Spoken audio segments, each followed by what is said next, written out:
Great. Wonderful to see all your smiling faces this morning. And before we were live streaming, I got to see the multiple tabs that exist in the gargantuan hard copy of the binder. So good on you, Council, and we're very proud of you for taking the time over the last several weeks to dive very much into the details. Staff, senior staff, and your leadership team have been commenting actually along the way about how impressed we are with your attention to detail and your ability to get to the nut of the issues that relate to service delivery for our community. And so we're very, very pleased with the interactions. I hope you are over the last few weeks. Hopefully we've been able to answer your questions. We appreciate and understand that there may be questions you've asked us already that you want to bring up again for the purposes of your colleagues or for the community to understand some of the specific nuances and details, specifically as it relates to service-based budgeting, which we're all, still moving towards in our evolution from the typical P&L revenue expense side of the story. So we're happy to dig into the details, but I just wanted to share with the community just how impressed we are with how much Council has owned this process and how much you've dove in, and some of the creative ideas that have come out.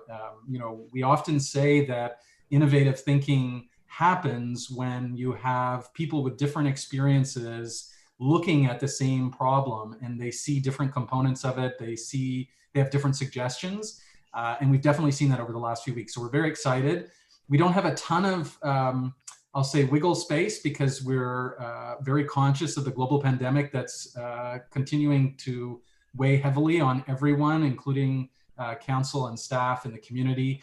So there's not a lot of space because we've tried very hard, and we know Council directed us to look at a 0% blended for 2021 and a 1% for 2022. At the same time, we know that there's always a way if there's a will, and so we look forward to any amendments that you may make today or requests for staff to investigate further options.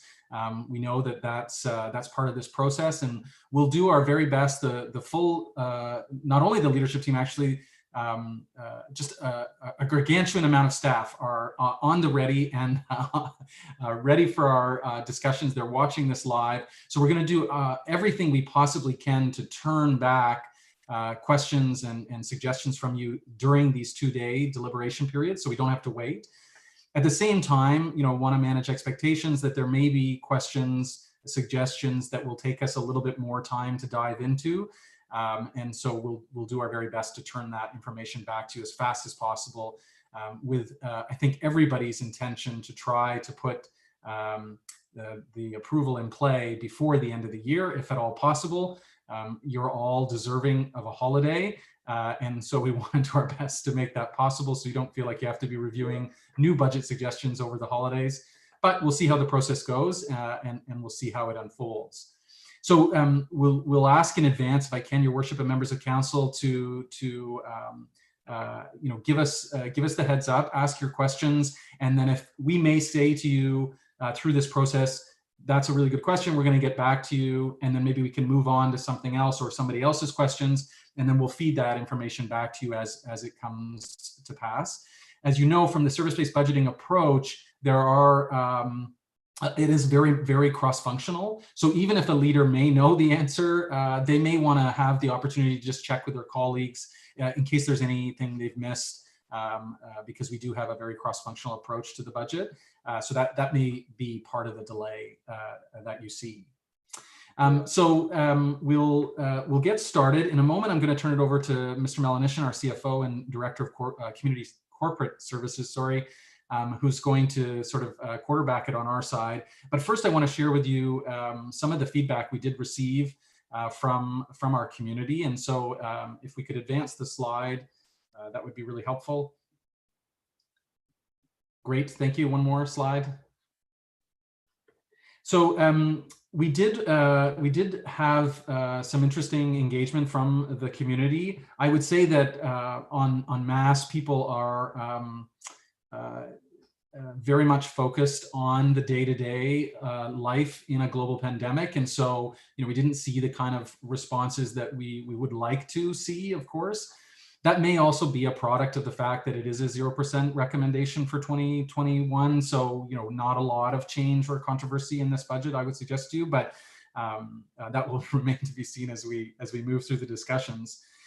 So we did have a number of touch points with the community, as you know. So on November 18th, we did appear through our YouTube live streaming process, and I think most council members were actually streaming that and tuning in. So we did have a number of questions. I think there were about 30 that we answered from the public about the budget, and I thought the conversation went fairly well, and there were some great questions asked, and hopefully some decent responses in that about hour and a half that we were live.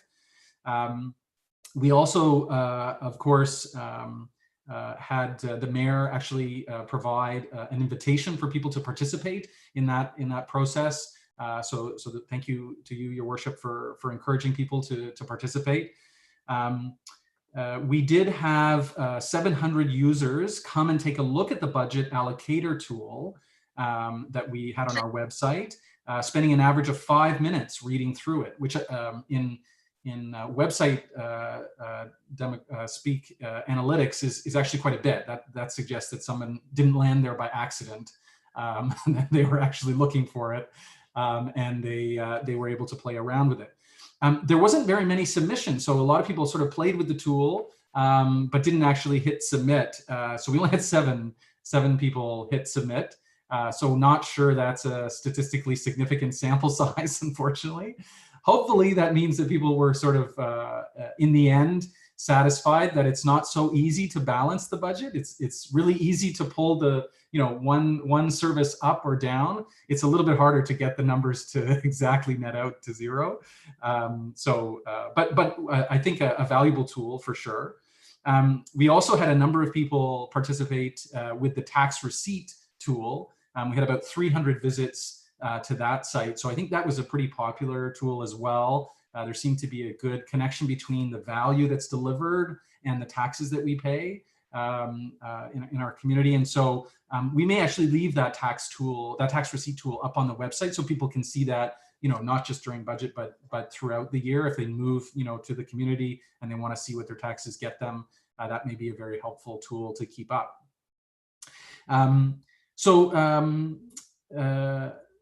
Sorry, I'm just checking my notes, making sure there's any other pieces. And of course, we've had the budget document live and on the Get Involved as well, but not a tremendous amount of direct comments about what to change in the budget, but wanted to share with you that we have had the opportunity there live. And it looks like those people that were interested did get engaged fairly quickly on, which is great.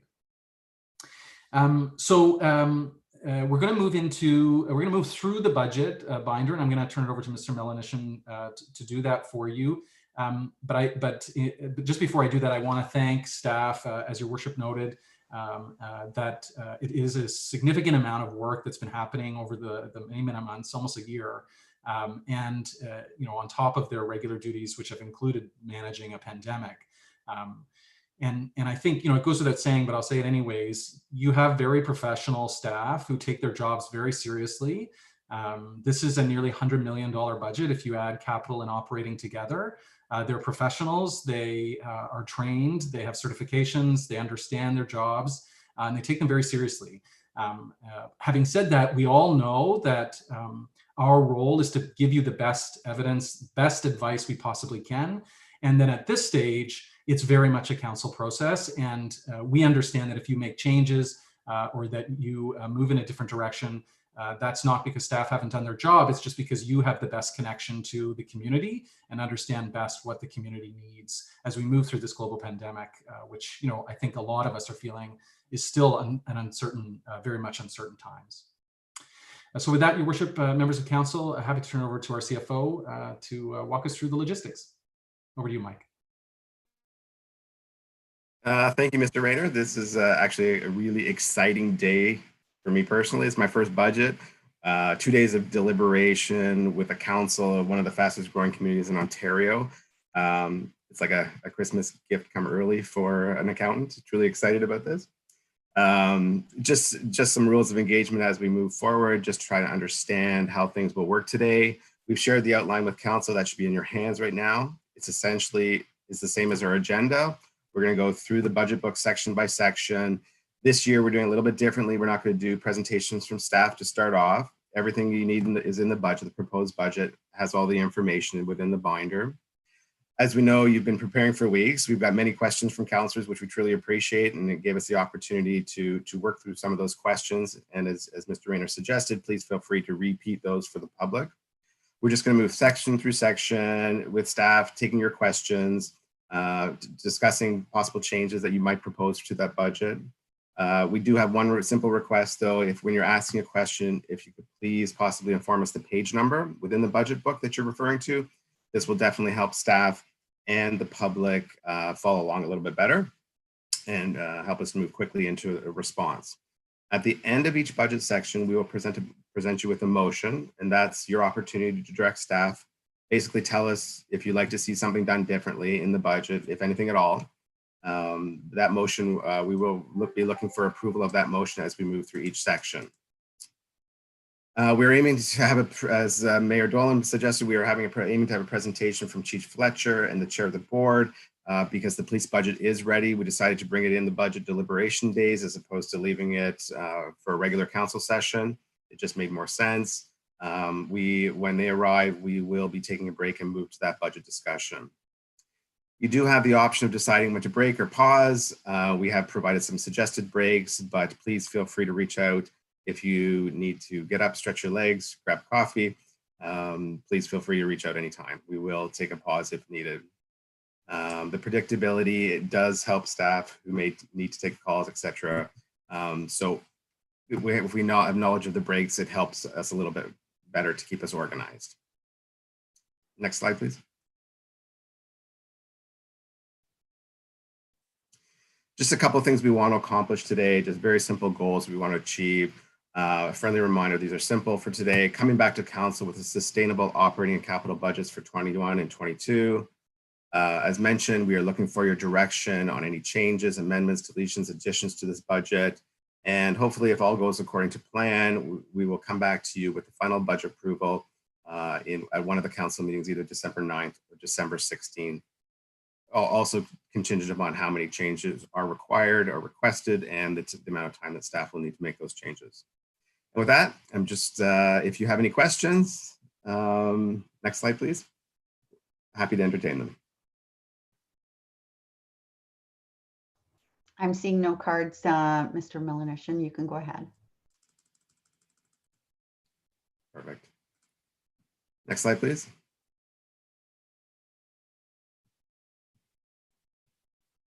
So Mayor Dolan, would you like to proceed with the motion to accept the introduction as presented for information? Thank you. So does that, just to make sure I'm clear on this, then is that the first 60 pages of the, or are we going through that section next? My apologies, I skipped over. No, next, Your Worship, sorry, this motion is just to, this is just the hello, and then the next motion is the summary section at the beginning. Wonderful, thank you for that. And just before we go there, I want to say that, you know, my experience shows that when you have 700 people look at something and only 7 people make a comment, it's because they couldn't find a way to do it any better.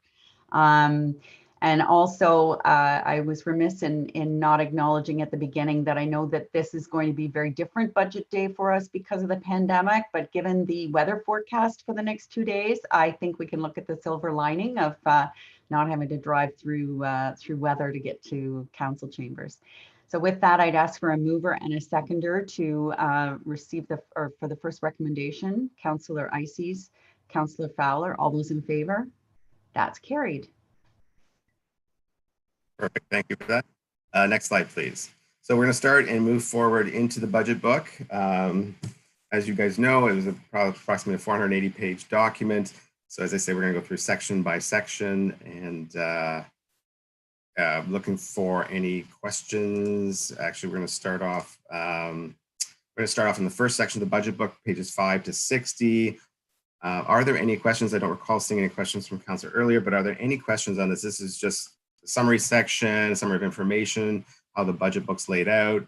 But if you have any clarification that you require, please feel free to raise it now, and we can refer back to this section if a specific question is pertinent to some further section of the budget binder. So any questions on pages 5 to 60? Council? Just a comment, if I could. Page 33 is the list of things that were requested in the budget that were taken out before it even got to us. So just the comments about the heavy lifting that's already been done prior to it coming to us. And I'm trying to find the other page number for the, when it talks about the MPAC assessment. And I know that 2021 is going to be an assessment year. And so those impacts will be felt in 2022 or in 2021?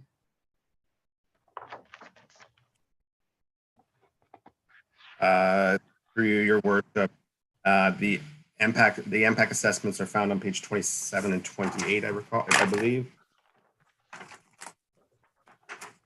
Yeah, and so your worship, they'll be felt in 2022 because the assessment year is 2021, and so it will take time for those to work through the system. And of course, they always phase it in, right? So even though people tend to have a heart attack when they see the reassessed value, but remember that gets phased in over a period of time. It doesn't happen all at once when those bills do come out.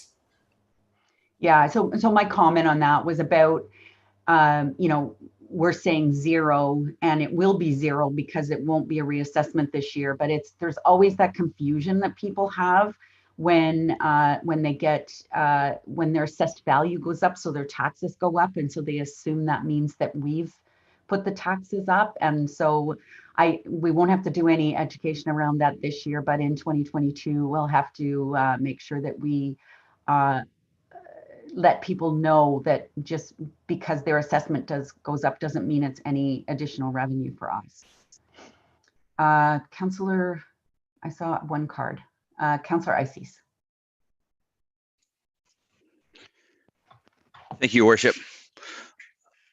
I had a question on page 50, and when I started going through the book, we've already committed to a 0% increase, and part of that goal is achieved by us not contributing to capital.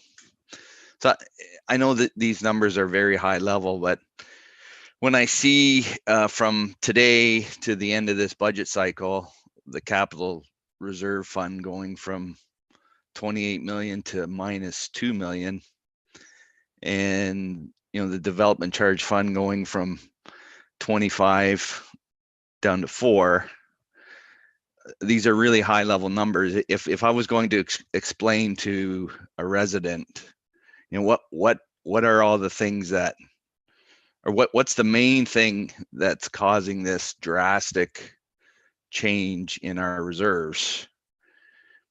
What can we give them a Coles Note version, or is that unfair and we should just go through the book and we get to the end, it'll explain why those numbers are changed so much? Mr. Rayner or Mr. Melanishan? Sure, I'm happy to start, Your Worship, and then our CFO can provide some greater clarity. It's an excellent question, Councillor Ices, through you, Your Worship. I would say there's two main factors going on there. One is we've had, and Council knows this well, we've had this blip in our growth tsunami. So the number of building permits that happened in 2019 and then into 2020, it rebounded. But we've typically been running a very high growth rate. But there was a significant downturn in the number of new units. And so what happens is there becomes a bit of a bubble that floats through our development charges in particular. that has to be, so typically we expect somewhere in the range of $20 million in DC revenue every year. And in 2019, we didn't get that. And so that it's flowing through, that bubble is flowing through our reserves. The other key component to this question is around the capital. And so although we are recommending to council not to increase the capital levy by 1%, the capital levy still exists. So it's not that we've taken all of that money away. What the capital levy was, and Mike can probably do a better job explaining this than I can, but what we were doing for the last number of years is increasing the amount of the capital levy that was on the tax burden every year. And so it was going from, $3 million to $5 million to $7 million, moving the amount that we were collecting for the capital program was increasing every year by 1%. What we recommended to you is in 21 and 22, we don't actually increase it by 1% each of those years, but the base amount that's already in the budget that was in the budget for 2020 would continue to be collected. And there is a small amount that actually results in the total dollars going up just slightly because new homes that haven't been paying the capital levy at all, because there's the brand new tax assessment for us, they actually contribute to that capital levy. So there's a very small amount. In fact, Councillor Sadi, I think, noticed this. And I'm sorry, Councillor, if I'm stealing your thunder on this one, but it seems relevant now. There is a very small increase in the total quantum of dollars being collected for the capital levy, but that's because of new assessment. So to your point, Councillor Ices, we're still collecting it.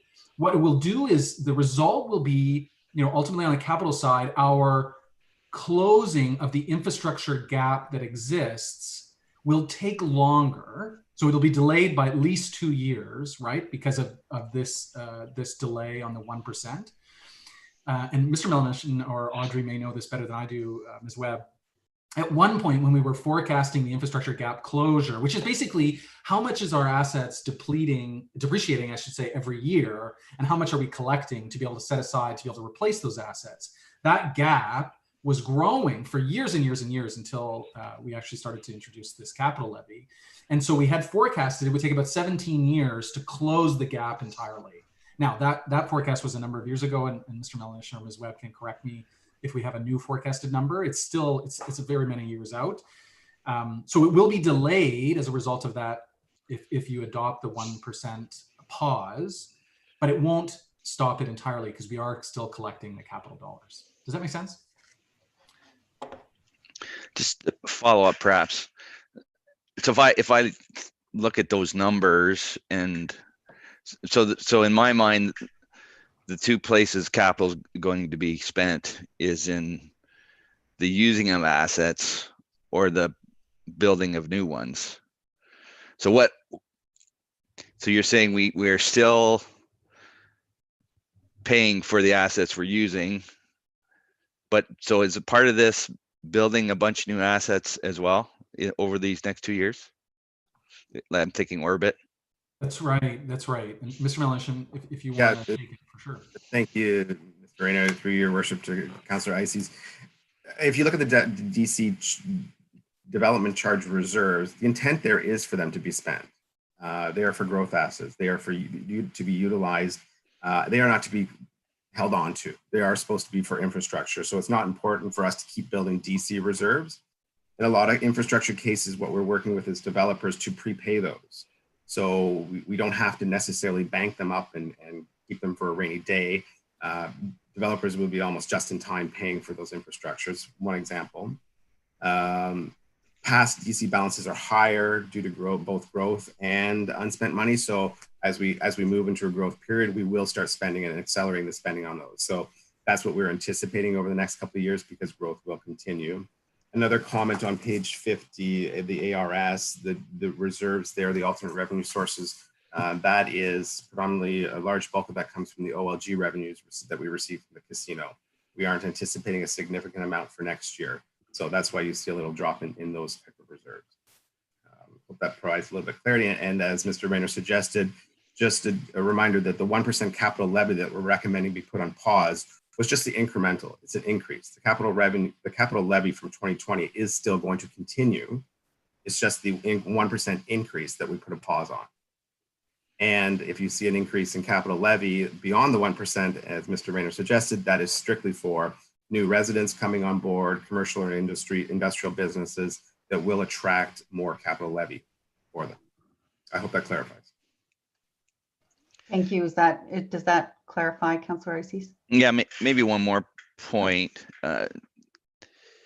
CFO Melanishin, you mentioned a rainy day fund, and we had a plan to catch up on our shortfall for the depreciation of assets, which thank you for explaining the goal for that. Is there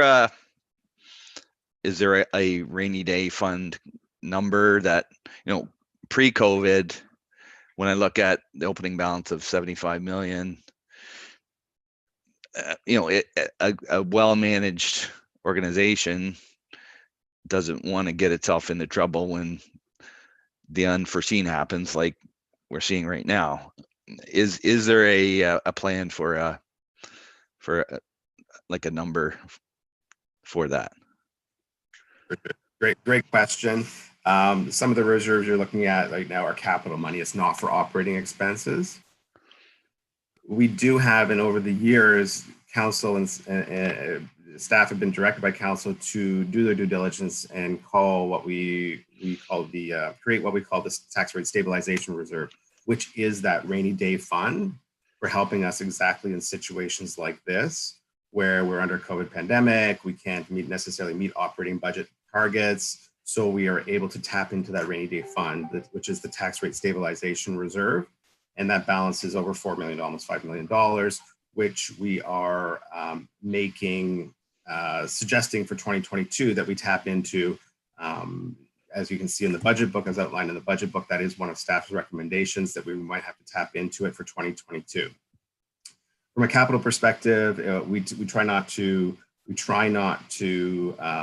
put jobs or put infrastructure projects on hold because they are predominantly DC funded, and we feel it's important to keep the growth moving forward and infrastructure moving forward because they are predominantly paid for by DC development charges paid by the developers. So just so I'm clear, that tax stabilization fund, is that in these numbers or does it live somewhere else?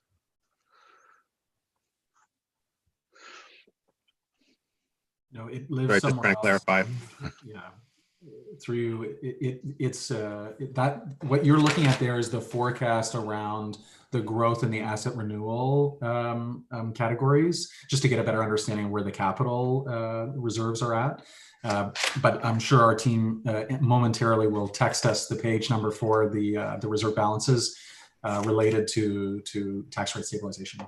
And recall that tax rate stabilization has a policy associated with it, as Mr. Melanishin pointed out. And the objective is to keep somewhere between 5 to 10% of our revenues available. And I think the 4.5 million, 4.2 million is about 8%. So we're right in the middle of where that's meant to be based on policy. Okay. And just for clarification, those operating type reserves are not embedded within this document. Thank you. Any other questions? Councillor Fowler. Thank you, Your Worship. I have a question regarding Table 4, page 32, the fire inspector position converting from contract to full-time. My question, in essence, is anything that was put on Table 4 was due to the fact that it had a negative impact on the 0% increase. However, as it's funded from the DC charges, and it even says on the chart, blended tax rate impact of 0%, why is it being put for consideration if it's not something that would affect the budget so directly? Mr. Melanishin?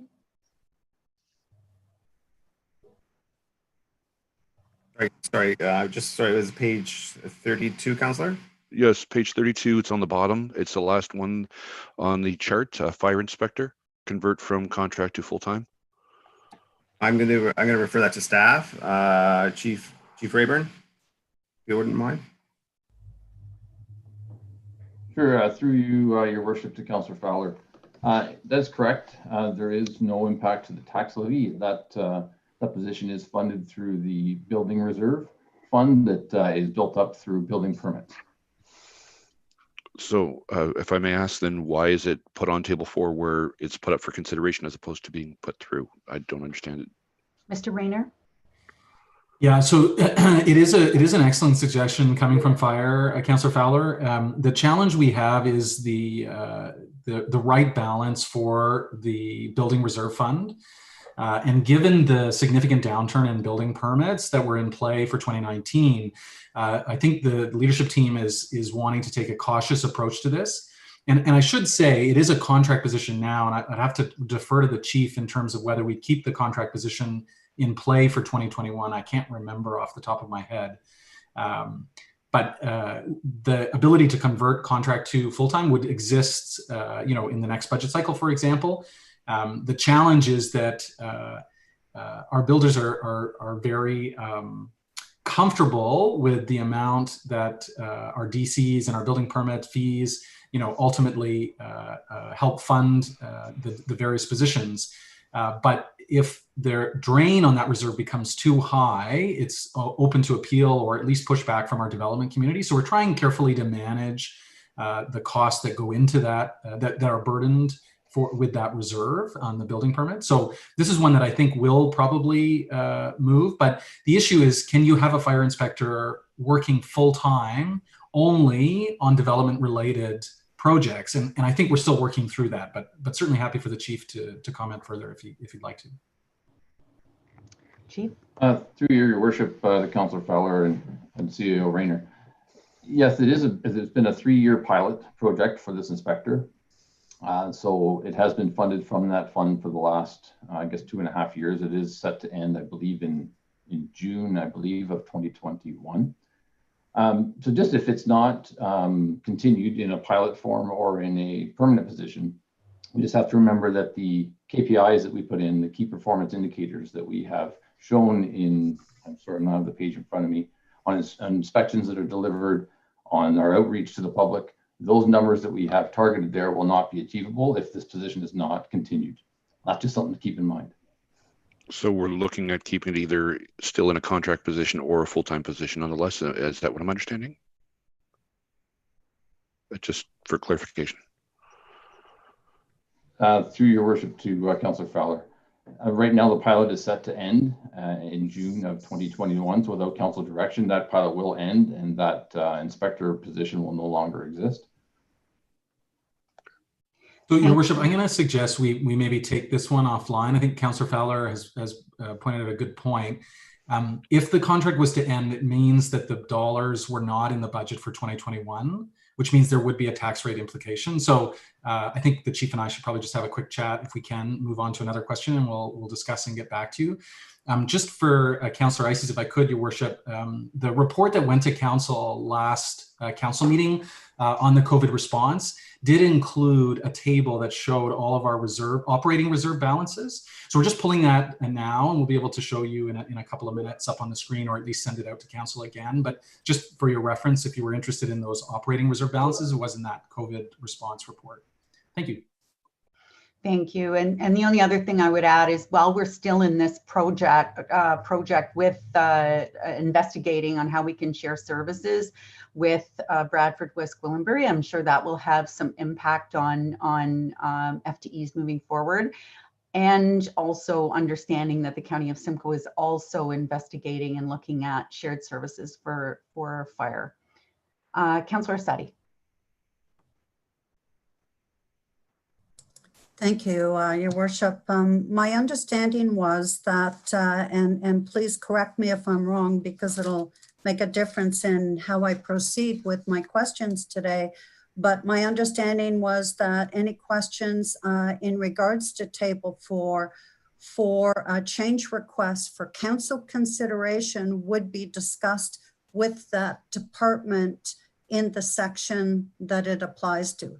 So fire would be in section R later. It's just that I have a lot of questions in regards to that position as well. So if we're discussing it up here now or later when it gets to section R, just if you could help me with that one, please. Yeah, thanks for clarifying, Councilor Orsatti. Yeah, because the intro page, there's a lot packed in there. We can also make the suggestion of carrying those discussions, because as you point out, those were open for council deliberation and council consideration. They weren't built into the budget. So I would suggest, yes, if those kind of discussions be bumped to the specific section, it'll just make a better flow for discussion, I think. Yeah, I agree, and I think that way you're not discussing something in isolation of the big picture. Yeah, I agree, because I think otherwise we're bouncing all over. And thank you. Other questions and comments on any of the items up to page 60?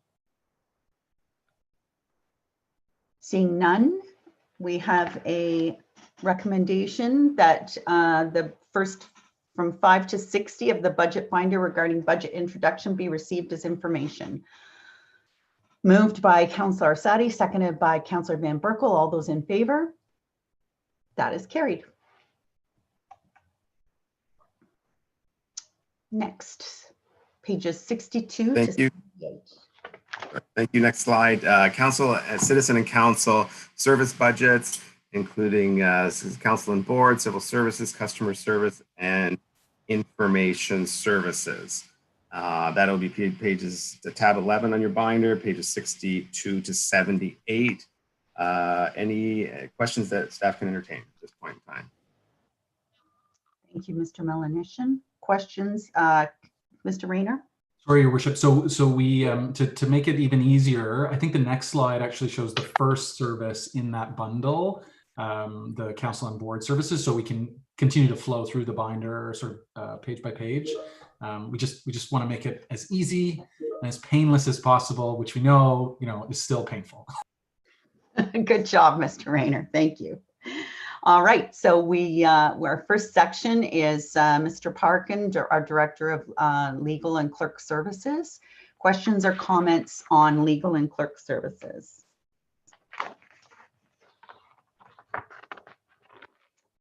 Seeing none. We're going to have one recommendation at the end for the entire bundle, though. Is that correct? Okay. Yeah. So no questions for Legal and Clerk Services. Next is Civil Services.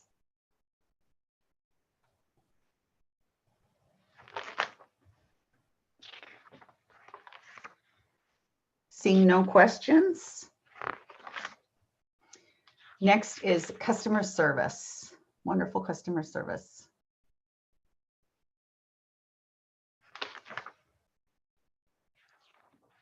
Seeing none. Next, we'll go to Information Services.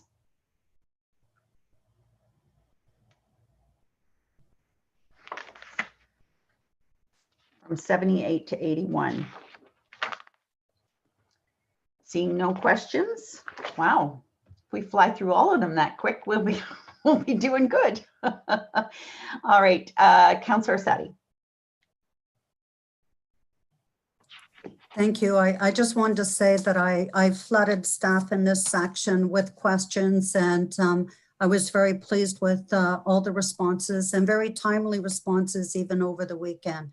So thank you to staff for that. And I like the icon of customer service being compared to cookies, because I think that they bring a lot of smiles to the public and as well. Thank you, Councillor. So the recommendation is to move forward with that, with the recommendation that's on the screen, moved by Councillor Nicol, seconded by Councillor Orsatti. All those in favor? That is carried.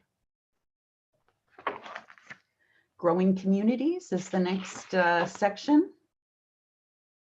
So do we have it divided up again? Yeah, thank you, Worship. Yeah, building the town of tomorrow business plans, which is the growing community section. Next slide, please. That is from sections pages 83 to 136. It is a large chunk of the binder. It starts at tab M. A lot of information packed in there. So just if there's any questions, please feel free to raise them. Thank you. Questions or comments on tab M? Councillor Sadi? Yes, I just think for this one to either Mr. Kane or Ms. Goodwin, on the town square, PKS 25, page 104, I think that there was a lot of interest in this from the public, came up in repeated questions, inquiries in the Ask Us, and I think it's important for the public to look at this. The questions that I had was in a lot of people were concerned with the dollar value, and I wondered if Mr. Kane or Ms. Goodwin could explain to the public how this does not impact the residents and where the funding comes from, as my first question for this because previously phase 1 was approved for $5,475,000, and the second ask, I believe, I'm just missing my page here, is in the 4 million range.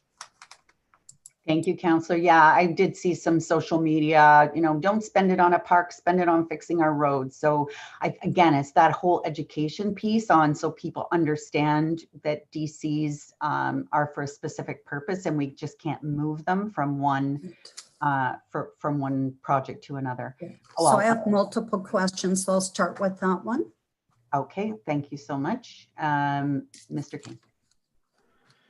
Good morning, Your Worship, and good morning, Council. Yes, thank you for the question, Councillor Sadi.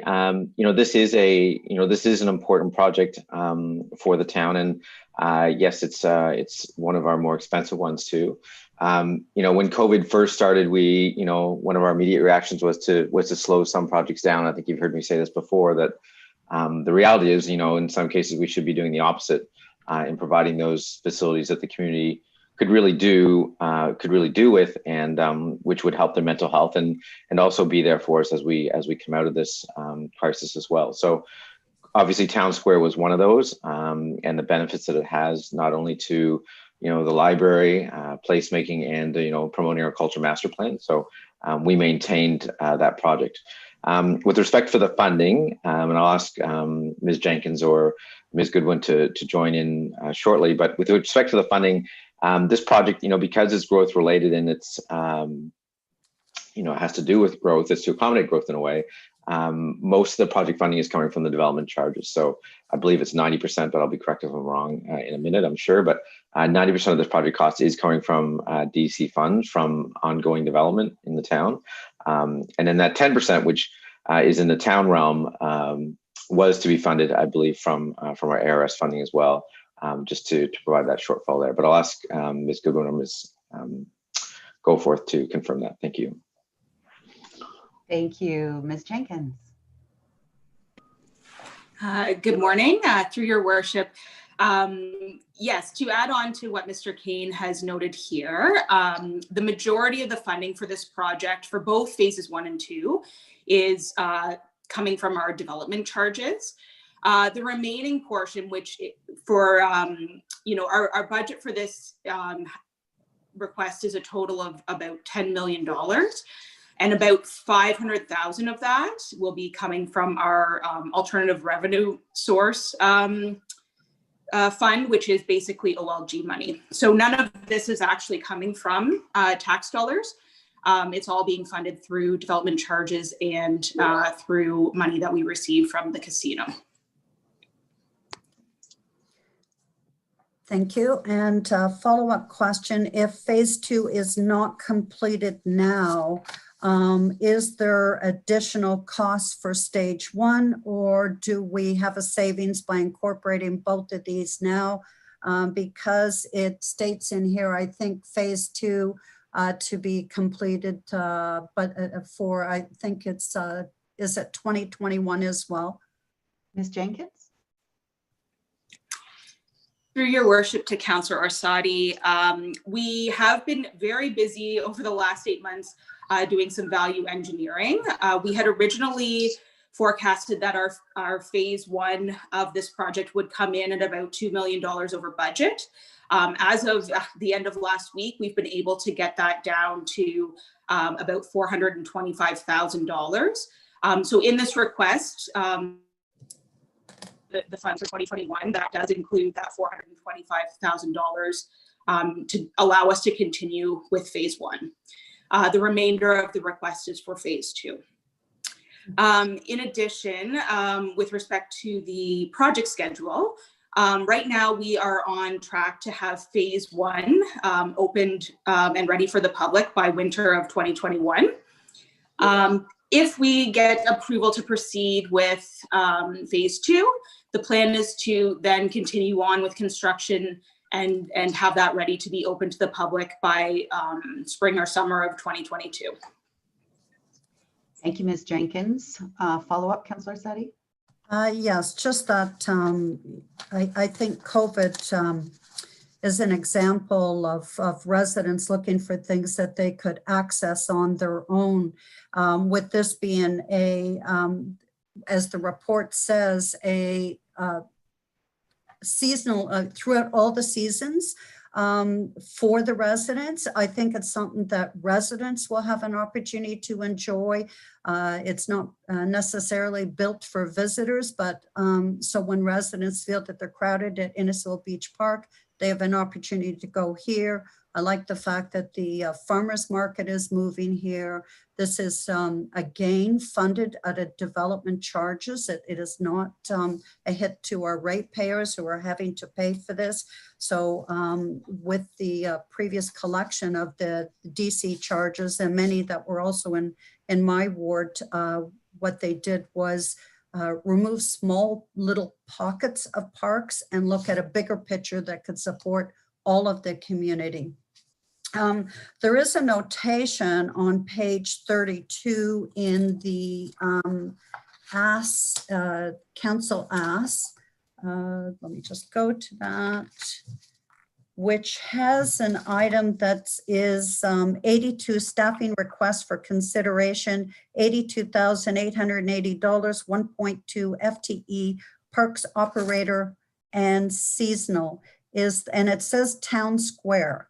So I wonder if someone can just explain, this is something that is being for council consideration.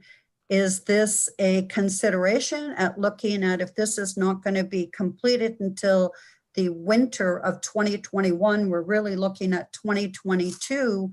How is this position impacted? Is it to be once the park is ready for visitors or prior to? I just wonder if we could have some details and information on that requested position. Thank you.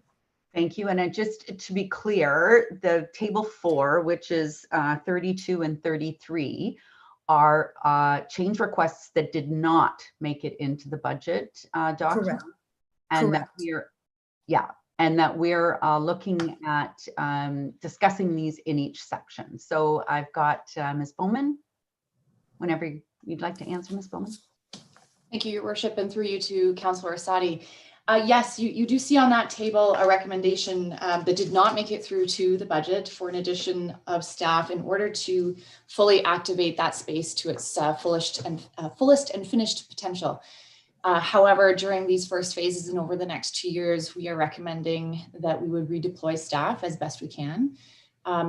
We will be working with the full project team based on the pieces that are included in that town square project over 2021 to the end of the year and into 2022, and managing with existing staff.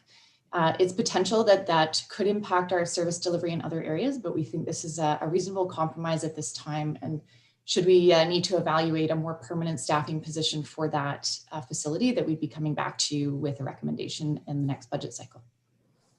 Thank you, Ms. Bowman. Deputy Mayor. Thank you, Worship. Thank you, Councillor Sadi, for pointing that out. I just have 2 questions regarding the town square in phase 2. Right now on page 104, it states a refrigerated skating trail. I think I forwarded something to staff that Friday Harbor is doing with a glide rink. something that's cheaper, they can put down at the time of the season that we need it. There'd be no Zamboni required. And I'm just wondering if this new technology was looked at when we first started this project, so maybe we could cut costs there. Also, down the list, it says stage and event space, and maybe I need some clarification here. I may be wrong, but I remember dealing with this a long time ago when we built the library. At the front of the library, the cement pad that's there were electrical outlets and everything was adapted so we could have stage events there, which had never really happened. And we were also supposed to have artisans up in that front part of the library, and I don't recall that ever happening. So there's two concerns I have that maybe we need to look at what is already provided at the library and look at new technology. And I know we started off at 4 million. We're growing excessively without any grants from the federal, provincial governments. And as for the staffing component, that was a concern on page 32 that I had scored. So thank you, Donna, for pointing that out. So I need clarification on the stage and event space that already exists. And have we looked at new technology instead of building a pad for skating, such as the glide that Friday Harbor is using? Thank you. Thank you. Who wants to take that one? Ms. Jenkins? Thank you, Your Worship. Through to Deputy Mayor Davidson. We did take a look at many different options with respect to the skating trail or ideas for an ice rink at Town Square. We ended up with this design and a more permanent design that basically we feel better suits this space. You'll recall that a number of years back, we did install a seasonal ice rink out at Cookstown Library. And so, through our trials and tribulations with that, although that is a great addition to that space, we feel that this permanent ice rink is a better solution for this Town Square space. We are planning to look at that technology for potentially other areas of town. Innisfil Beach Park has been an area that we've been looking at potentially putting in a skating trail at some point. So it's definitely not something that that we've put aside completely, but we just feel that it's not the right solution for this space. I'll start out as well by tackling the stage question as well, and then I'll pass it on to our folks at the library to assist as well. So yes, we did, when we took a look at this space and started planning the amenities for Town Square, we did note that there is a stage at the front of the library that I know there's been challenges with programming and utilization of that space in the past. So the stage that's going to be added for the second phase of Town Square is basically an expansion of that space and will allow us to program much bigger events and is a little bit more tucked away from the main street to allow more people to attend that sort of event. I'll pass it on to our library folks to add anything they want to add to this. Thank you, Ms. Bowes. We can't hear you, Ms. Bowes, and you're not on mute, so there might be something wrong with your audio. We're not hearing you, Ms. Bowes.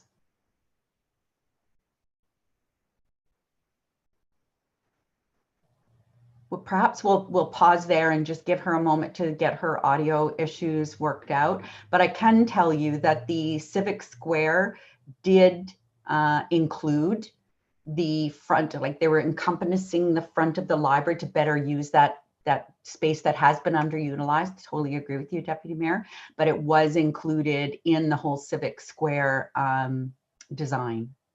Thank you. I just had a concern because you know how we have that sculpture up by the hydro building that we don't turn on because it could distract people.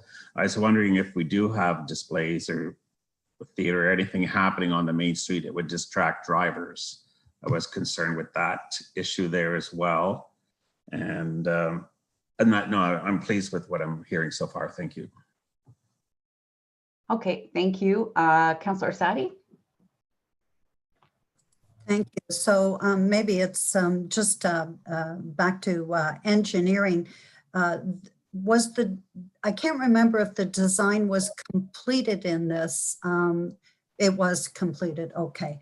And just my comment then, after hearing staff give the explanation for the parks operator and seasonal staff for the town square, I agree with not moving forward with that, especially as that we're only looking at 1 year of probably being in operation, and that staff are looking at redeploying staff that they currently have to cover that for a year. Thank you. Welcome, Ms. Scucciamari. Great to see you. Did you have some comments? We can't hear you either, so I'm wondering if it's where you are, or you're not on mute, but for some reason we're not getting any audio from you and Ms. Bowes.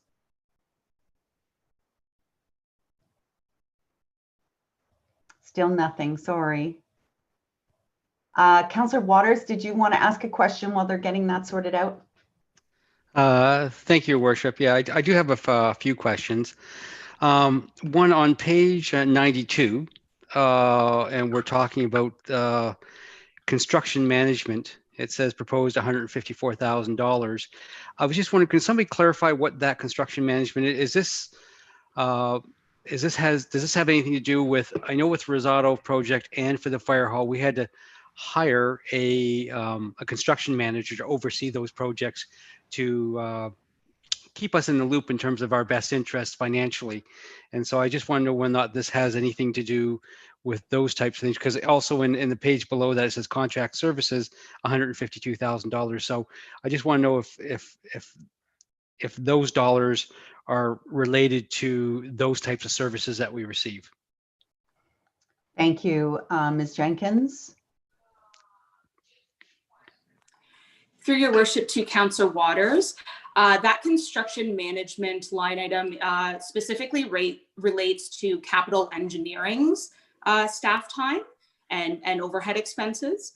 So although we recover many of our expenses from developers or from the capital projects, this is basically, that line item is just to cover staff's overhead and things like vacation and any non-recoverable time that engineering staff has.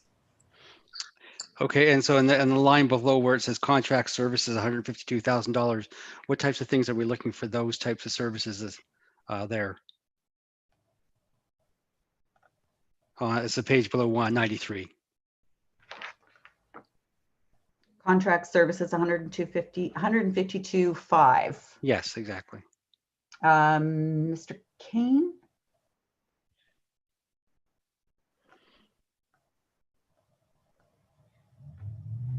Sorry, Your Worship, I was looking for the mute button. Yes, I believe this cost to be, we still have areas of specialization that we don't have under our roof, unfortunately, when we're the size that we are. So until we get to that point, where we need outside expertise to give us best advice on certain projects, we still have a requirement for outdoor consulting and contracts to do that. So yes, it's still $152,000. We've certainly shrunk that over the years. Trying to build up our in-house expertise, but there's some areas of specialization that are just so much. It's financially more responsible at this point in time to still have some consulting fees until we get to that point later on in this full journey. Thank you. But Mr. Kane, those are totally recoverable from the developer. Is that correct, or the proponent? Good question, Mayor. It'd be a combination of the two. So in most cases, they would be recoverable, and it's essentially a flow-through cost where you get the corresponding revenue from when we build those costs back. And in some cases, there'll be an internal overhead cost, where we might need expertise to comment on change legislation or to guide us on certain directions internally for our operation side that wouldn't be recoverable. Thank you. Okay. So I guess my question goes back to when we had to hire a construction manager to help manage the projects for Rosado and for the fire hall. Would that be also, those dollars be from those charges?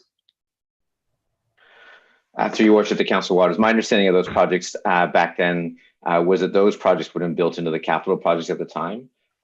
So they would have been covered off under those approved capital projects since they're directly involved with the delivery of those. Okay, all right. And one last question then. On page 116, looking at the capital engineering trail connection to the GO station.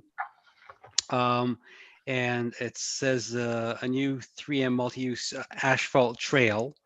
I'm asking, what is 3M? Is that the company, or and then the question that goes along with that is that it says asphalt. We're talking about the orbit in terms of where we're supposed to be looking at sustainable opportunities. And it seems to me, has anyone not looked into alternative surfaces as opposed to using a carbon-based product? And I'm specifically thinking of recycled rubber, in terms of that can be laid in either in bricks, or it can be, I think, can actually be poured as well. So I'm not too sure if anyone's looked into that alternative as opposed to the typical asphalt trail, which is supposed to be for our orbit, which is supposed to be a sustainable opportunity. Thank you, Ms. Jenkins, or Ms. Sorry, I'll start that question, then Jessica can assist as well. With regard to the clarification, it's 3 meters wide. That's what the 3M refers to. Getting to the second part of that question about the asphalt material, this question, this project in particular, and that connection between the 5th and 6th line is to basically provide almost a temporary connection between the two. So, as soon as that station opens, we're going to need a trail connection, or we should have a trail connection between our 2 largest communities. The idea is that this project could go ahead and be ready to integrate that other community with the rail station when it opens, knowing that there'll be a longer term parks planning process associated with that much larger rail park. So, we don't like throwing away costs, but we think to have an immediate connection there that could potentially be integrated in the orbit moving forward is certainly desirable at this point in time. And Councillor, I think it's a great idea to be looking at those alternatives to asphalt, because quite frankly, it's not my favorite material either. So we will be looking at those as part of the secondary plan process and as part of those larger park planning processes. Okay, thank you. Other questions or comments on this section? Councillor Fowler. Thank you, Your Worship. I'm looking at on page 112, Parks 213, the capital project for the trail program. There's a few points that are ward specific. I'd just like some clarification on if possible. There's been a lot of discussion with the Jack Crescent Trail to Joseph Street. I know that they've altered the path and worked it out, but it says it's set for construction in 2021. My question is, when does it go to bid? Because council hasn't heard anything beyond the fact that we have a design in place. That's one. And then the other one I can follow up with after the fact. Ms. Jenkins? Through your worship to Councillor Fowler.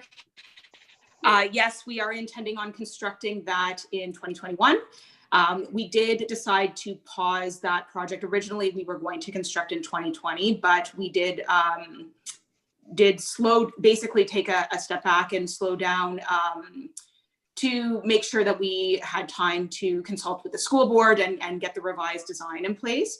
But we are gearing up to construct in 2021. The design is almost complete. There is a Get Involved page for this project, and we are planning on keeping the residents informed as we move forward to construction of that trail in 2021. Okay, perfect. My question, though, is when is it going to tender, just so we're aware? Ms. Jenkins? We anticipate tendering that project in early 2021. We are just in the process of sort of planning our procurements for early 2021 with our purchasing team. So I can't comment specifically on a date that the tender will be released, but it will be going out in early 2021. Perfect. And the second question I have is regarding the sharrows along 25th Side Road. It says it's included in the capital project. Now my understanding is that there's a third party that's involved with the repaving of 25th Side Road. Are they going to be responsible for putting down the sharrows, or is that going to be the town responsibility? And if so, will that be presented, the design be presented to council for debate? Because there's a few ideas I have with that I'd be looking to inquire about. Ms. Jenkins. Through your worship to Councillor Fowler, yes, so the one of the developers was out doing some repairs to their previous work that was completed on 25th Side Road this year. They will not be responsible for the Sharrows. That will be a town project that is separate from those works. We did get approval to start looking at 25th Side Road from Big Bay Point down to Innisfil Beach Road, and are planning to start preliminary design. That did get slightly put on hold due to COVID, but we are gearing up to start on that. I believe that the Sharrows, however, that are noted for Big Bay Point, sorry, just want to get clarification. Are the Sharrows that you're referring to the ones, oh, here on, sorry, on 25th from Pine Grove to Lockhart? So yes, so we're planning on looking at the preliminary design of 25th Side Road from Big Bay Point to Innisfil Beach Road. And then we are planning to come back, we're planning to do a bit of public engagement, and we'll come back to council with a preferred design for council to weigh in on before we proceed with the first phase of construction. Thank you. Thank you, Mr. Kane. Just to add that staff's always open to new ideas, as everyone knows on this call, so or the Zoom call. So please, Councillor Fowler, if you have ideas that we can integrate sooner rather than later, certainly we'd be happy to look at those, and feel free to reach out to our engineering staff. Thank you. Thank you, Councillor Payne. Thank you, Your Worship. Just wondering, when you're talking about the Sharrows on the 25th, is there a plan of widening the 25th? Because that is a very busy street, and especially when you're going down towards Big Bay Point and you've got the corner. I think it should be widened a little bit more, just to give it more space and a little more safety for the cyclists. Thank you. Thank you, Ms. Jenkins. Through your worship to Councillor Payne, for the section of Big Bay Point that is north of 25th and curves around and goes towards the lake, there are plans. They don't appear in this budget. They will be in future budgets. But there are plans from our transportation master plan to extend a multi-use path for a portion of that section of Big Bay Point Road. And so that would be, I believe it's a multi-use path or a paved shoulder, sorry. So we would be looking at adding an active transportation route through there.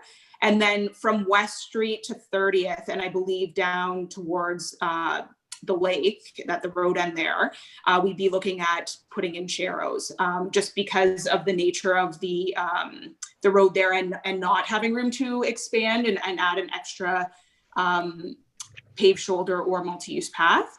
That being said, you know, we're always, when we go to start these projects, we always reassess those plans and take a look and with a fresh set of eyes to make sure that that is the right path moving forward. So we're about to go into another transportation master plan update in 2021. And so that's something we can definitely take a look at through that master plan update. Thank you, Ms. Jenkins. Deputy Mayor. Thank you, Worship. Good. I'm glad to hear some movement in that area. As you know, there's a petition going around the area for bike lanes in this particular roads, Big Bay Point, 25th Side Road.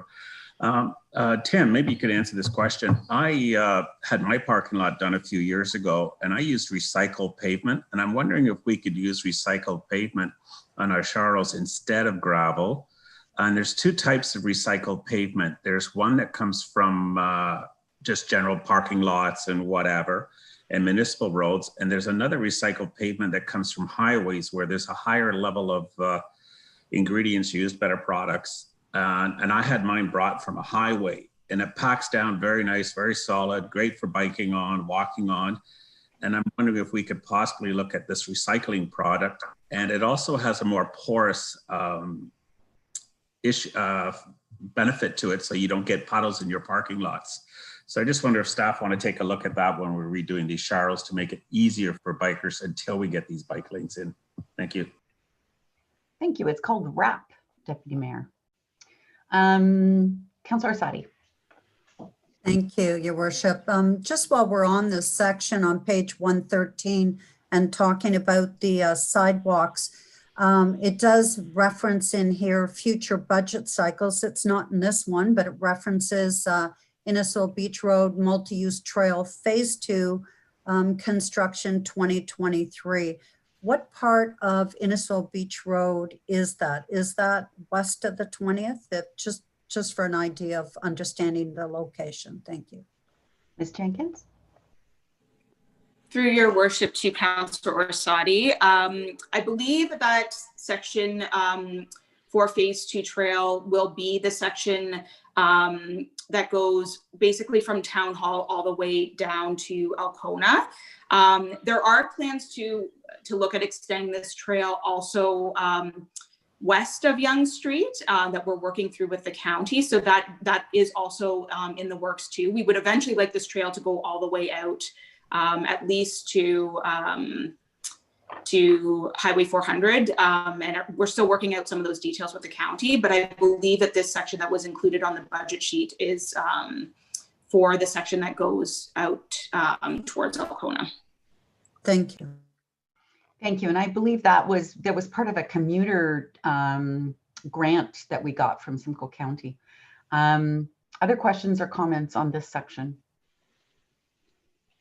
Councillor, did I see Councillor Ices? It's hard to see that yellow card. I know. I always have trouble with that. Go ahead. Yeah, I'd like to just go back to the town square for a moment. One of the more enjoyable events that I've had as councillor was the opening of the Cookstown skating rink, and at that rink, also the one in Barrie, there are opportunities for shinny hockey, and I know this is called a trail, so I'm just wondering if shinny has been considered to be allowed on this. Is there any opportunity in the future if we see a demand where that could maybe be fit in? I'd hate to have to be the bad police person that has to discourage Canadian boys from playing hockey on an outdoor rink. So just comment there, please. Thank you. I'll go to Ms. Bowman, and then I'll go to see if the library folks have had any success in getting their audio back. Ms. Bowman? For your worship to Councillor Ices, I can appreciate the comment. There are certainly many shinny players, both in our indoor ice spaces and also on the Cookstown rink. Now, the trail is a little bit different. I think looking at it without it being fully there, we want to make sure we're keeping the safety of all users in mind. That may preclude the use of shinny.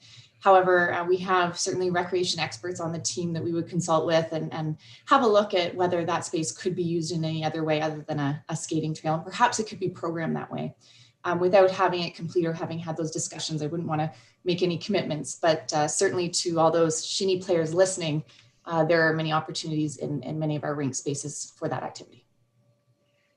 Thank you. Ms. Botham, did you have something to add? Yeah, I just happy to add that we are open to possibly learn to skate type programs. The trail is, and Jessica can correct me if I'm wrong, but it's only about a 2-meter width. So for shinny, it's not set for that type of style, but there is other opportunities other than our pleasure skates to develop programming around the trail system. Thank you. And I can tell you there is competing interests at the Cookstown rink, although the hockey players are very respectful for when the tots show up, they'll move to one end. And also the Cookstown volunteer firefighters are looking at putting in another rink there so that there's one dedicated totally to hockey. And then the artificial ice would be for more for family skate. Just maybe a follow-up. Yeah, it would be really, I think, forward thinking if there was enough space to have that opportunity. I know in the past down in Innisfil Beach Park, the firefighters had volunteered their time to create another outdoor rink. I know a lot of the plans for this space have already been thought about, but I just wanted to put that plug in there. Thank you, Councillor. Councillor Van Berkel.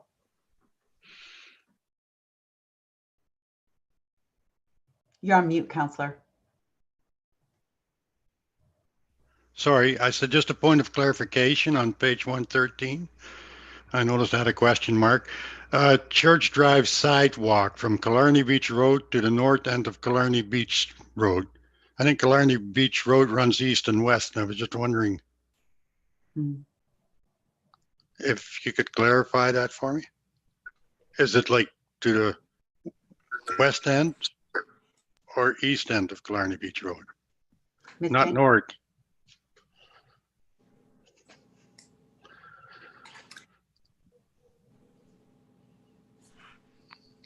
Ms. Jenkins?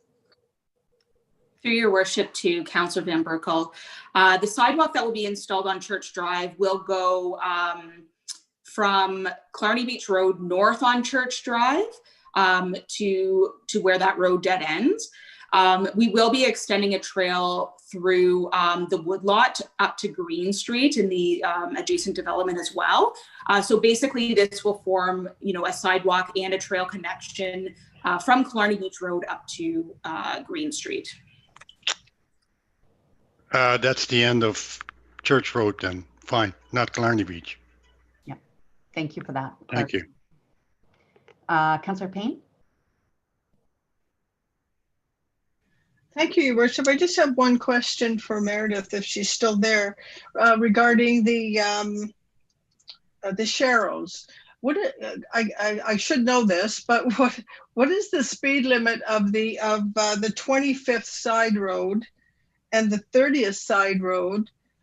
Because apparently, according to the rules, if you're having Sharrows, you can't have them if the speed limit is over 35 kilometers, no, 35 miles per hour. So what's that in kilometers?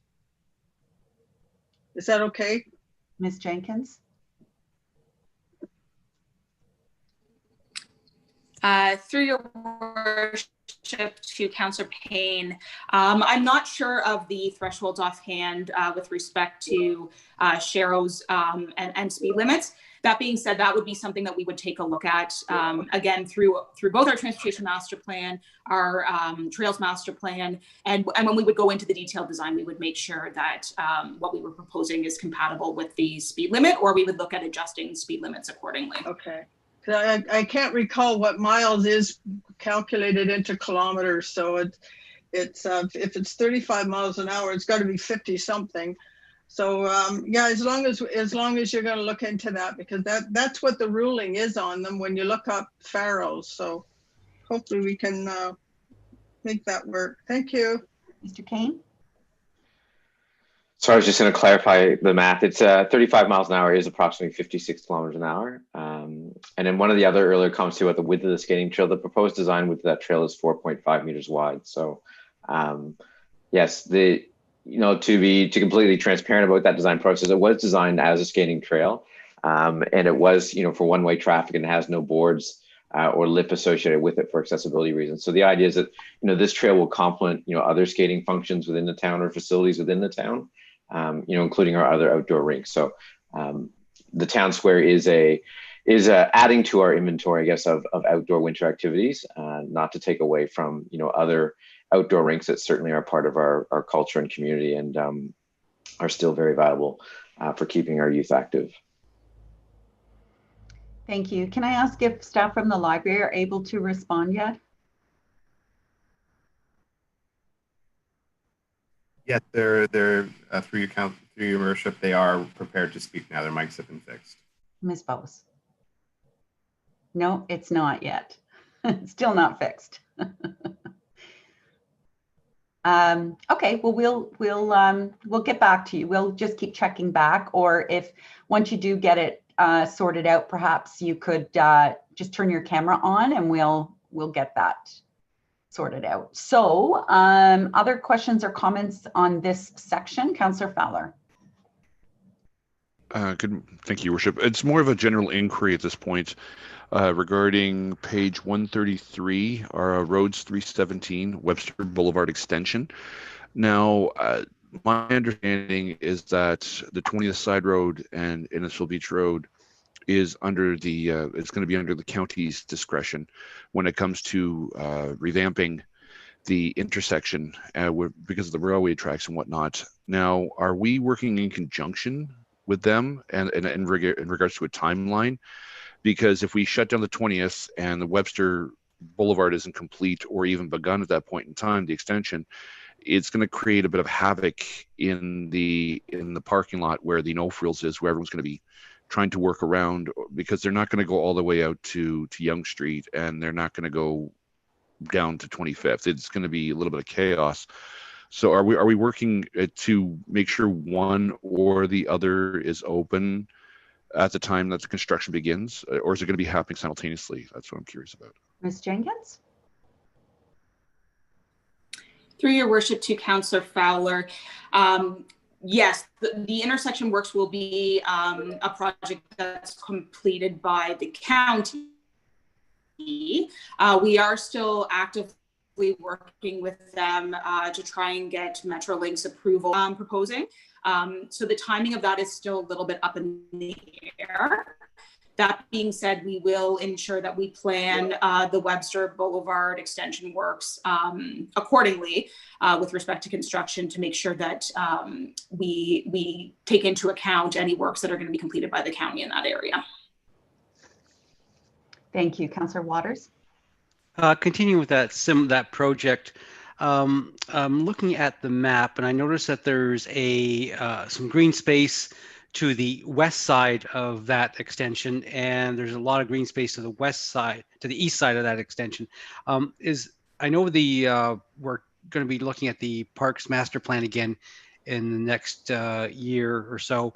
I was just wondering, are they going to at least consider the idea of, I assume there's going to be a bridge over top of the creek. Any chance of having that bridge wide enough that people can walk underneath it if we ever want to put a future trail under the road as opposed to going over the road? Mr. Kane? Yes, part of the EA will look at all those options, Councillor Waters, and certainly that would be a comment that we could certainly go into that design consideration process. As you know, we are trying to maximize the usability of our green space and our connections. So that's a great idea, and hopefully, not hopefully, we will consider as part of that EA process when we're looking at that water crossing and all other water crossings for that purpose. Yeah, I did have a meeting with Jason Inwood last year about the idea of putting some sort of walking trail all the way from the 20th to the 25th following those green spaces.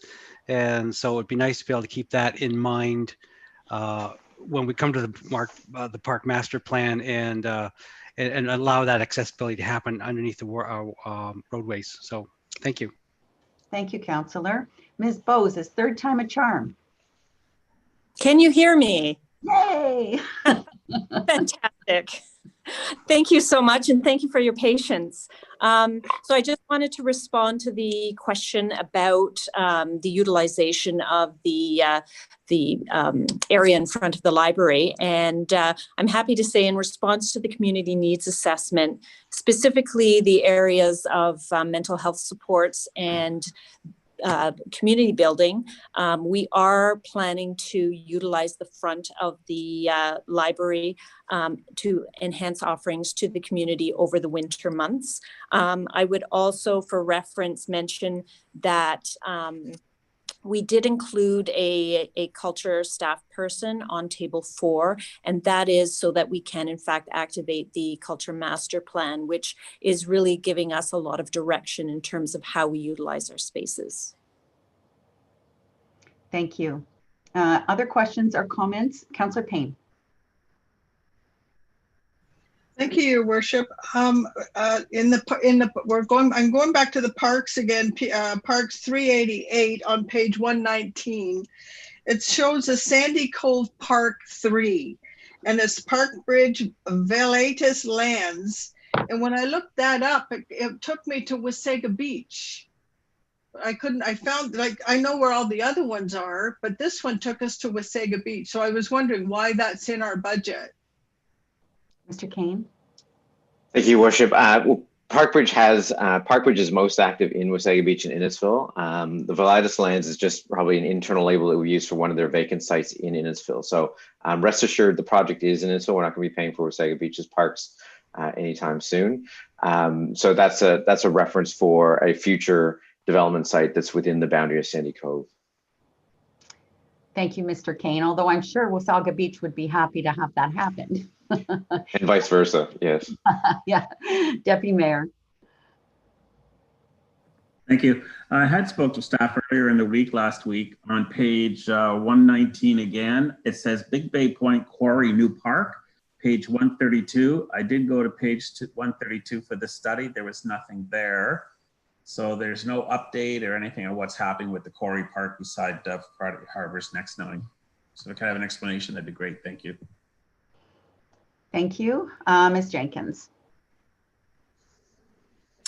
Through your worship to Deputy Mayor Davidson, yes, we did confirm that although we have a list of future parks that are planned for developments, including the Big Bay Point Quarry, some of these are a number of years out, as they've been noted in that budget sheet for PKS 404.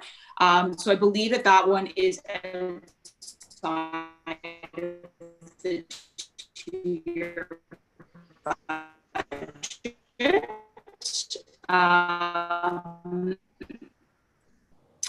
Sorry, just going to page 132. Yes, to look at a park in that area, but it will fall outside of this budget cycle. 2024, I see it. It's listed for.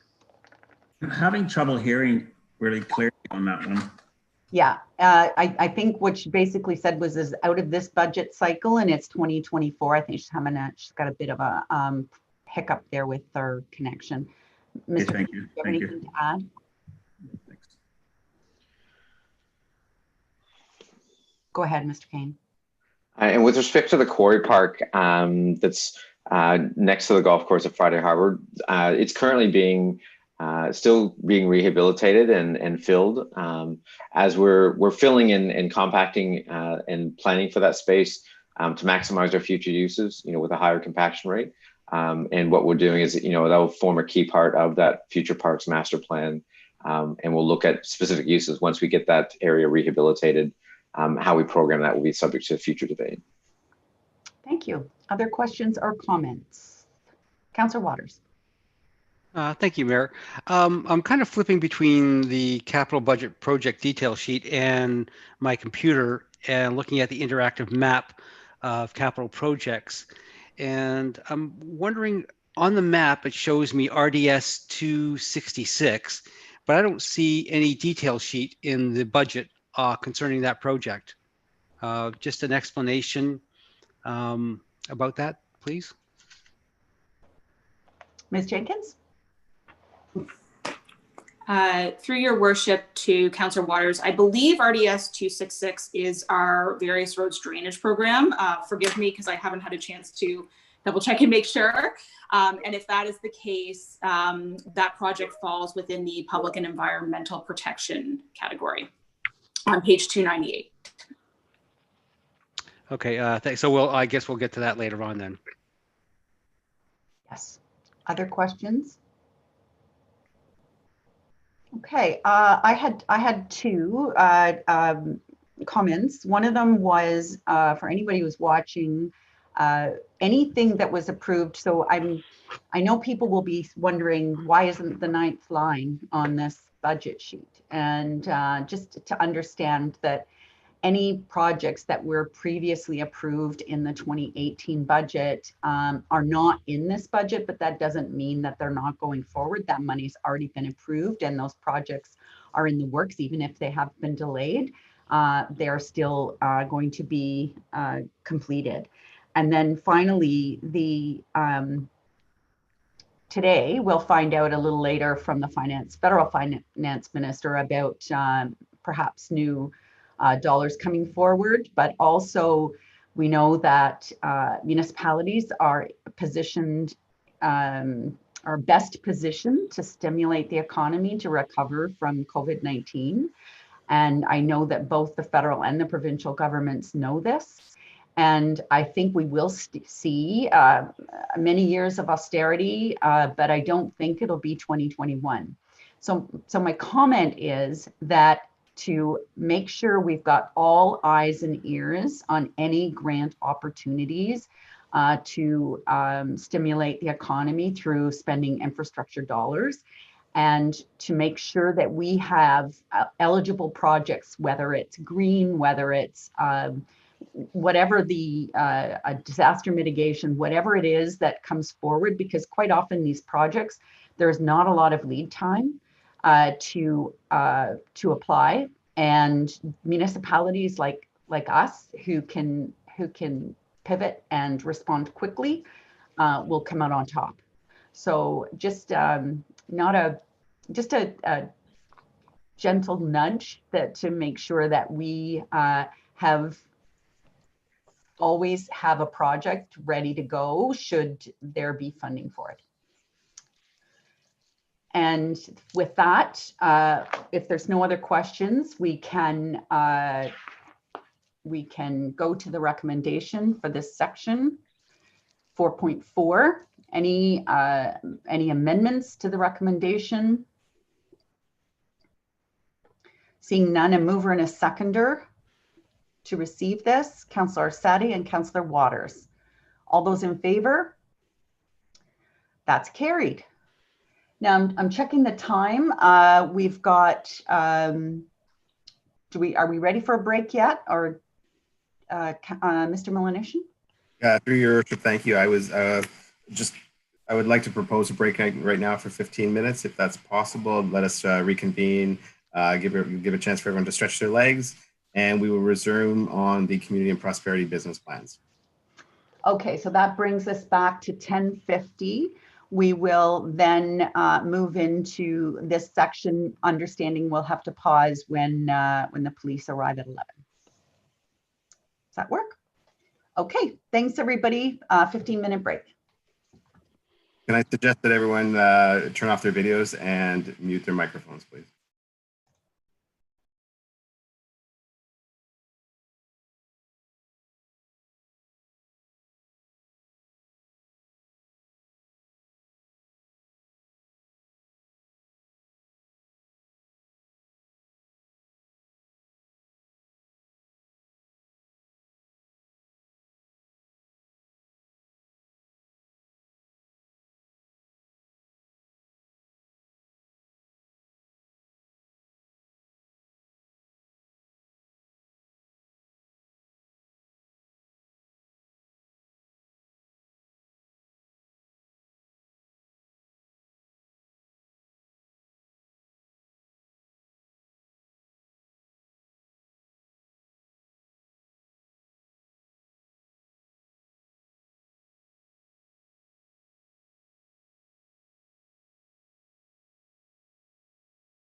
like with the cardiologist, they had booked stuff, so I had to think, but I already had a like debriefing meeting booked. Right. And then COVID happened, so he called me, and we just talked on the phone for some. Hang on.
I tell you, I spent the whole break yelling at the caterer. The place was a disaster here. There was nothing great to eat at all.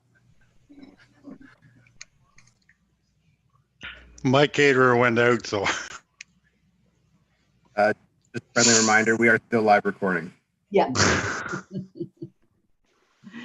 Yeah, this is the strangest budget deliberation that that I've ever been in. But I have to say, once that snow comes in later today, it'll be really nice not have to drive home. Hey, Licinio, thanks for joining us. No problem. Good morning. Hello, everyone. Madam Mayor. So it is 10:50. So we'll ask if council can resume. And we're fortunate that is the chief. Yeah, the chief's on here too. So instead of starting our community prosperity plan, we can delve right into the police budget, if that's okay with everyone. I'm seeing some nods. All right. So with that, have we got quorum? 1, 2, 3. Yes, we do. Okay. So with that, I would like to introduce and welcome the Police Services Board Chair, Licinio Miguela. Thank you for being here with us, Mr. Chair, and also Chief Fletcher, who is a stranger to no one, and welcome you to present the South Simcoe Police budget for 2021. Great. Thank you so much, Madam Mayor, and through you to Council. I'd like to start off by thanking all of Council. We fully acknowledge that this is a year where all government services have had to work a little bit extra hard for our residents, and certainly acknowledge the difficulties and sacrifices that everyone has been making and will certainly continue to make. I'll be very brief before I turn it back to the Chief. And we know that there's a vaccine on the horizon, but we also need to continue to be vigilant and very pragmatic with our budgeting. And our budget was just approved by our board at our most recent meeting. We know that last year we were very grateful to both councils to be able to add an extra complement of officers to address community concerns, particularly related to traffic. Some of those were delayed because of COVID, but it's having the extra complement to reflect what our community needs are has certainly been helpful. This year's budget approach has been very different from that of last year, where, through the chief, we've taken a look at core service and looking to maintain services for our residents. And so just before I turn it to the chief, I really would like to characterize this budget as being one that is responsible and, again, pragmatic, reflects our ability to address our local priorities and continue to provide value for our residents. And with that, I'll turn it to the chief, who can go through some details. Thank you, Madam Mayor.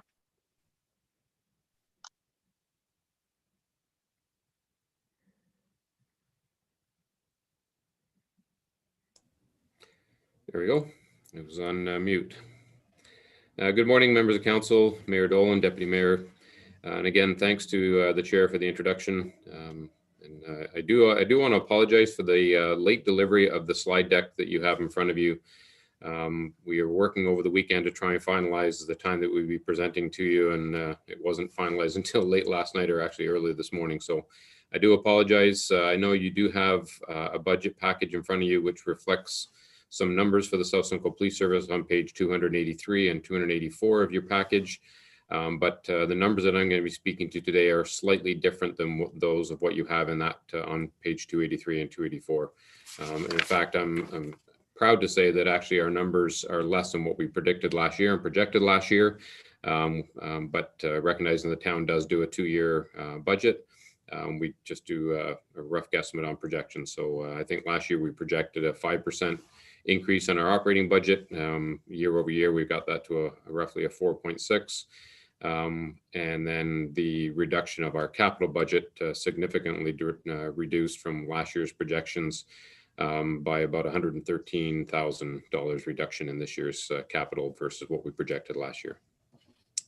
So if we can move on to the next slide, I'll quickly run through this and give you an opportunity to answer any questions I can answer at the end of the presentation. So obviously, when we start our budgeting process, similar to the town, we start very early at the beginning of the summer, and we start looking at all of our demands that are going to face the service. And obviously, it'll come as no shock to this council and to others that the population growth, and obviously, is a significant impact to us. And with that, not just in population numbers, but obviously the changes in the community that we're seeing in the demographics of the community, and some of the expectations that we see from the community, whether it's with respect to human trafficking and drug investigations and gang infiltration into our communities, and sadly even mental health. The demands for those services continue to change with the complexities of the investigations that we're undertaking, the length of some of the investigations and the searches, such as you saw a couple of weeks ago in Bradford. And then obviously the use of technology in investigations is a huge change for us. And, we're seeing that today in this presentation, and finding ways to conduct those investigations remotely, and also cross borders right into the States and elsewhere as we look at international investigations. And then the last impact for us this year was our, with respect to our technology uses and the impact on the capital budget on our radio infrastructure, and other technologies such as NG911, which will be coming into play shortly in 2021. And then things such as electronic crown briefs, electronic testimony that we're now seeing, and then also the impact of things like body-worn cameras. Next slide, please. And I should mention the last impact for us in our budget process is obviously like the town does, we do a service-based budget, and we look at our funding requests from the service-based perspective. How much does community safety cost per household? And I'll touch on that a little bit later in the slides.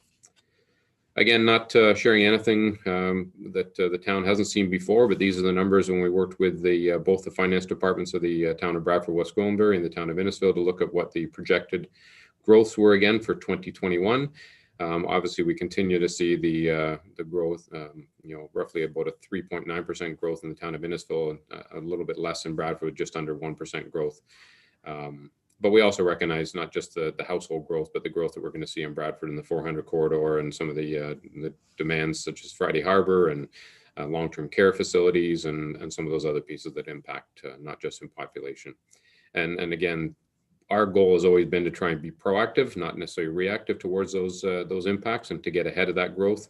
As the board chair has mentioned, obviously the approval that the board and the council gave us last year to add significantly to our strengths to try and get ahead of that growth and get us to where we should be.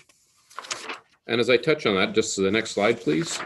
Obviously, the towns are growing, as we know, but as you'll see from this slide here, we are not necessarily keeping pace with that growth through staffing here in our policing community. These are stats. Again, there aren't any more current stats in 2018, but the Stats Canada report on police personnel. And what they look at is the number of officers per 100,000 people in the community. And you'll see that national average is anywhere up to about 182 officers per 100,000, the provincial average being 177 per 100,000.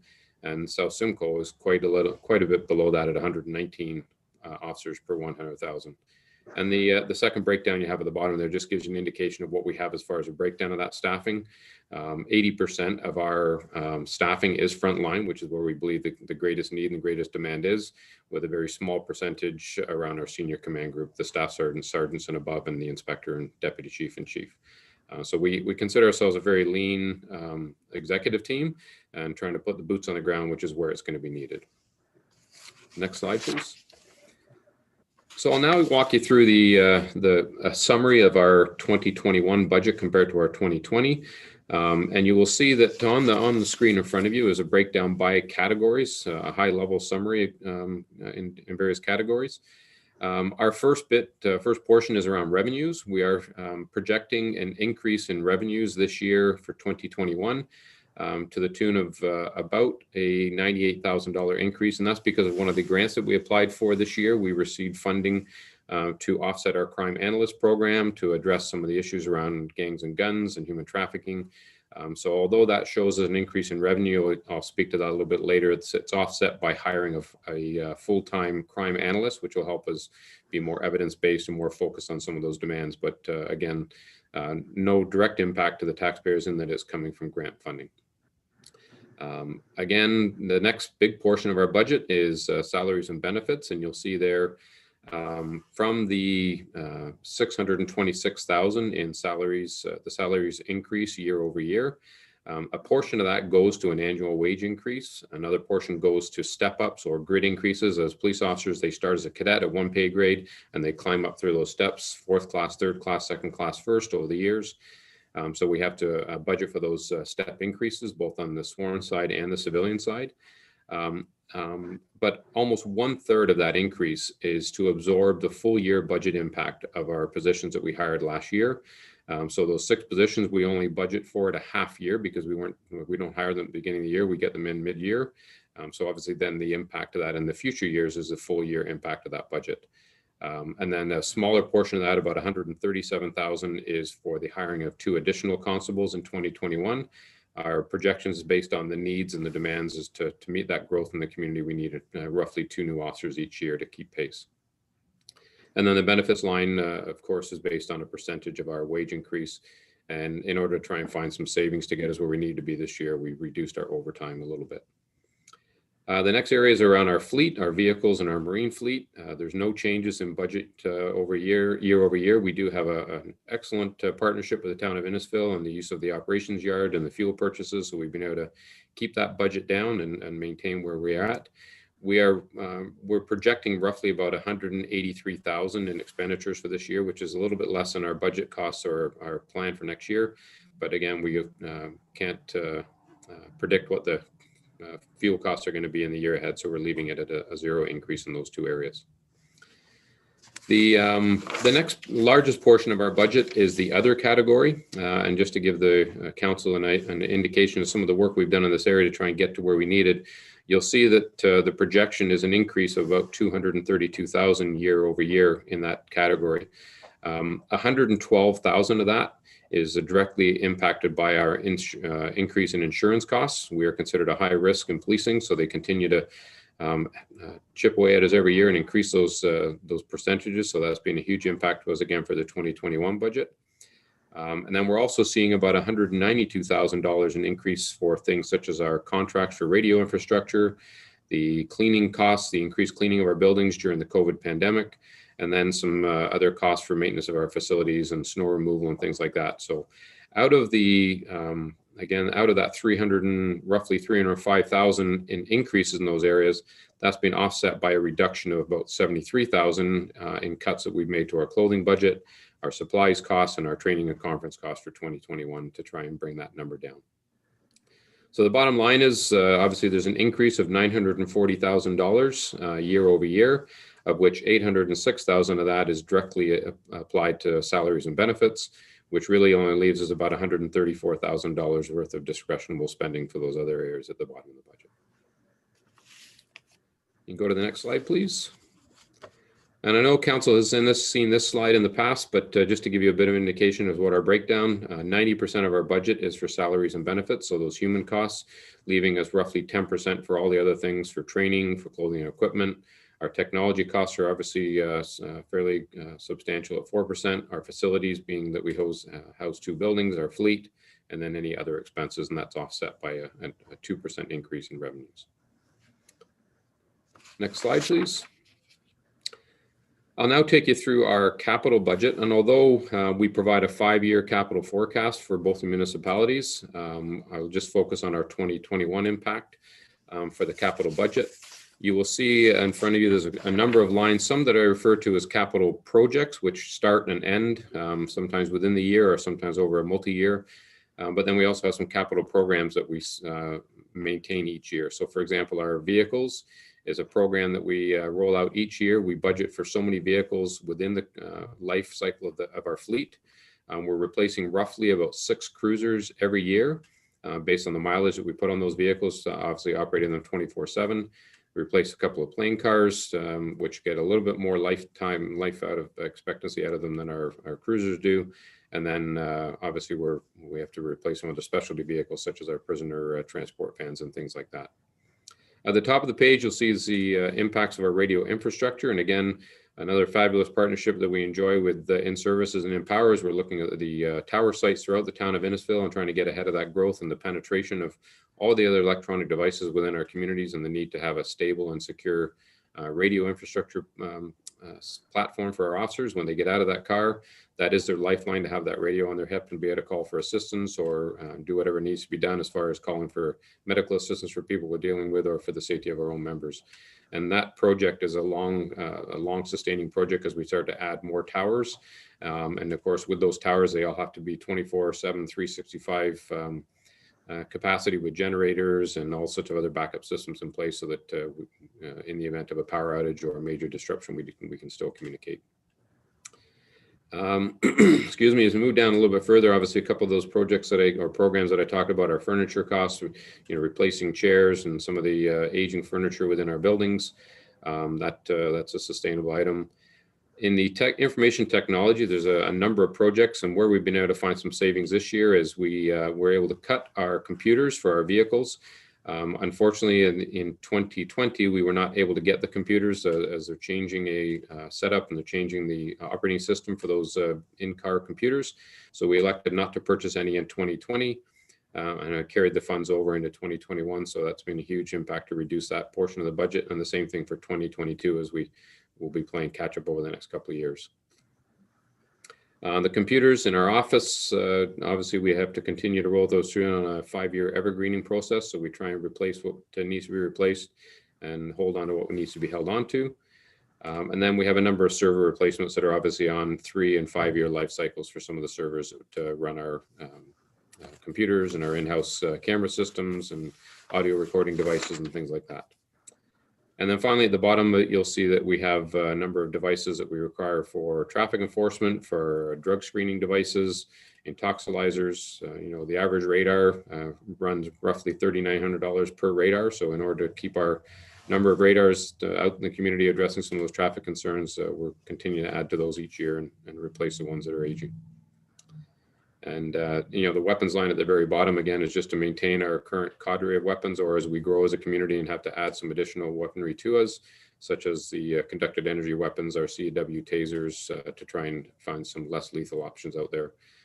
Each one of those tasers, for example, costs about $2,100 per device. So they quite heavy cost when it comes to our weapons line. So what does that mean? I'll just move on to the next slide, please. Obviously the impact to both of our municipalities, which I show here on this final slide. Our net operating budget is $21,198,526, and our capital being $621. The Innisfil portion hasn't changed since last year, so it's a split for the operating budget, 53% for Innisfil and a 47% for Bradford, based on the growth in those communities and the population. Which means the operating budget for the town of Innisfil, the portion is $11,260,290, which is actually slightly less than what we projected last year. And the capital budget 50% split is $310,811. I should note that out of that $310,000, we project a positive variance each year within our budget, and any funds that we don't spend out of our operating budget goes back to the municipalities. We are projecting roughly about a $450,000 to $500,000 positive variance at the end of 2020. So roughly $250,000 of that will come back to the town of Innisfil to offset that 310. So, really the amount being funded to the community this year is less than 20% of our capital budget based on the reserves that we have built up from this year. So at the end of it, what's the tax implications of that $11,571,000? And I know the town, I do want to express my appreciation to Audrey and to Mike for the work they do behind the scenes to help me crunch these numbers and find out what those tax implications are. And I know that this is just for the police portion of the budget. It's not for the entire town budget, which I know the goal this year was to get to 0%. Our total impact year over year for both the budget, the capital and the operating is 2.19% increase year over year, which again, based on cost per household is about $578 per household.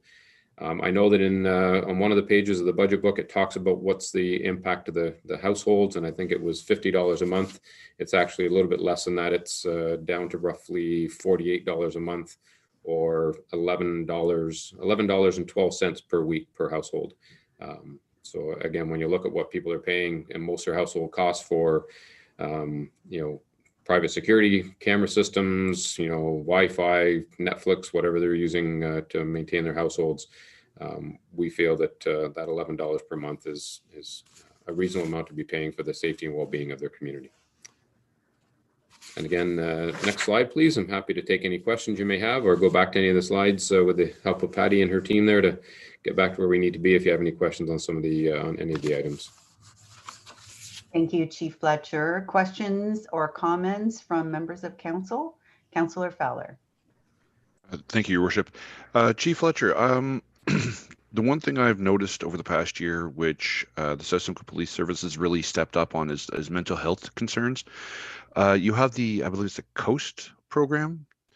Now, are we looking at expanding that, considering the current situation with the budget, or are we looking at maintaining what we have as is? Like, it's something that I really, really support. I've encountered it more than once with some residents, and I just want to know what the future is with regards to that. Are we looking at maintaining it, or do we have the ability to expand it, considering the current environment we're in? Yes, and through you, Mayor Dolan, to Councillor Fowler, thanks for that. Our COAST team, our crisis outreach and support team, is one of the integral parts of our day-to-day work. We do have that staffed up 7 days a week. We also trained up every one of our frontline officers over the past 2 years on crisis response, so they've given some additional tools. So our mental health workers that work closely with us through the Canadian Mental Health Association or the York Support Services Network from South Lake. They've trained up all of our officers on some additional skills that they need to triage some of those cases when the crisis worker is not working. But through the support of those two mental health agencies, they provide 5 days a week, Monday to Friday coverage, and then they're on call after that. And we're looking at other ways that we can, obviously through the use of virtual technology, to link into those mental health supports and continue to grow that program, because we are seeing obviously an impact of mental health in our communities. Thank you. Thank you, Chief. Councillor Van Berkel. Thank you, Your Worship. Can we go back to that slide of officers per capita? Yeah. Okay, so we're way down at the bottom with the 119, and the national average is 182. Are you comfortable with this, Chief? Does this put a strain on the men that we have, our officers, and does it affect our overtime? Because we're considerably a lot less than most municipalities, and certainly the national average. When I look at this, that's a bit of a concern of mine, that we're maybe overworking them, too much strain, whatever. Yeah, and through you, Mayor, and again, Councillor Van Berkel, thanks for that. It does add a burden to our frontline staff. We are, as I said, a small organization, very lean. We've tried a number of different models. Not every one of those officers are on frontline platoons. We have a number of supporting units, whether that's the investigative teams, our community mobilization engagement team, the COAST team that we just talked about. So we have other officers available to offset when they get busy. But is it concerning? Yeah, I think we're getting close to really taxing our people, particularly when we lose a few people to PTSD or maternity leaves or things like that. Obviously, we can't just hire a part-time police officer to come in and fill for those roles. So it does have a bit of an impact. But again, we've been supported tremendously by this council and by our board to add to those numbers in 2020. So getting 6 new officers into our organization was a huge benefit. It's always an ebb and flow though, Councillor, and as fast as we can add those people. Unfortunately, we lost 3 officers this year who joined on with the OPP because of some enhanced opportunities there. So we are continuing to recruit, we're continuing to hire to try and meet those demands. And if we continue to grow as we hope to be, hopefully one day we'll get caught up. It's just not reasonably doing that all in 1 year, and obviously to come to this council and ask for that, particularly in the middle of a pandemic. Just to follow up, Your Worship, and I guess that's a concern too, as you lose experienced officers and you're hiring cadets and whatever, and you have to start all over again from the bottom, and it's not a good situation if I look at it, because you just said you lost 3 experienced officers, and how do you replace them? I mean, Through the mayor to Councillor Van Berkel, we're extremely lucky and proud to have a strong recruiting team here. And you'll be, again, we've just making the offers to the officers as fast as we lose 3, we've been able to pick up 3 from other agencies that are experienced officers that come with the training and skills already that we need. So through the only cadets that we hire are for the new growth positions. Anything that we lose through another agency or through to retirements or other attrition, we try and replace with an experienced hire. And again, we're very lucky in that there's bigger services like Toronto and Peel and others that have lots of people living in our community. And thankfully, because of the model we have here, people want to come back to the community that they live in and police in and be a part of this community. Thank you. Keep up the good work. Thanks, Councillor. Thanks, Councillor. On the website, I think it's on the website or the social media, there's a great recruiting video where there is a new or recently hired experienced officer that came to South Simcoe, and he relives his experience and how great it is to work here. So I think that's been helpful. I really did enjoy seeing that. Councillor Sadi?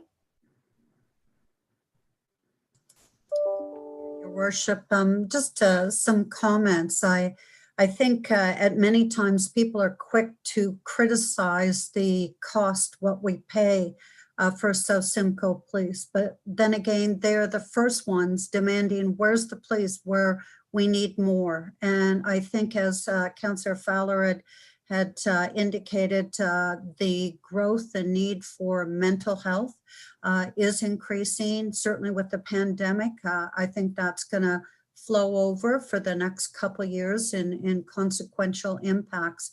So I just want to say thank you for trying to streamline your budget to the best of your ability, and just thanking the police for all the services that they do provide. Thank you for that, Councillor. Other questions or comments? Councillor Waters. Thank you, Mayor. Thank you, Chief. Appreciate your time coming in and explaining the budget to us. And I do appreciate the fact that you do run a very, very lean service, which I think is important to taxpayers. But I guess from a taxpayer's point of view, I guess the question is, we're looking at like a 5, it says in our book here, 5.9, and you said 4% increase per year. That's almost a 10% increase over 2 years. Is this sustainable over the long term in terms of, I know we, and provincially, we always talk about healthcare costs going up by, I think it was supposed to be originally around 5 or 6%, and now we're down to around 3%. Is it sustainable over the long term in terms of the costs going forward? Is this something that we can expect over the next few years, like a 5% increase every single year? And I think during the pandemic, people are probably looking at what council's trying to do and seeing a 5% request from the police budget. So just a quick question around that. Thank you.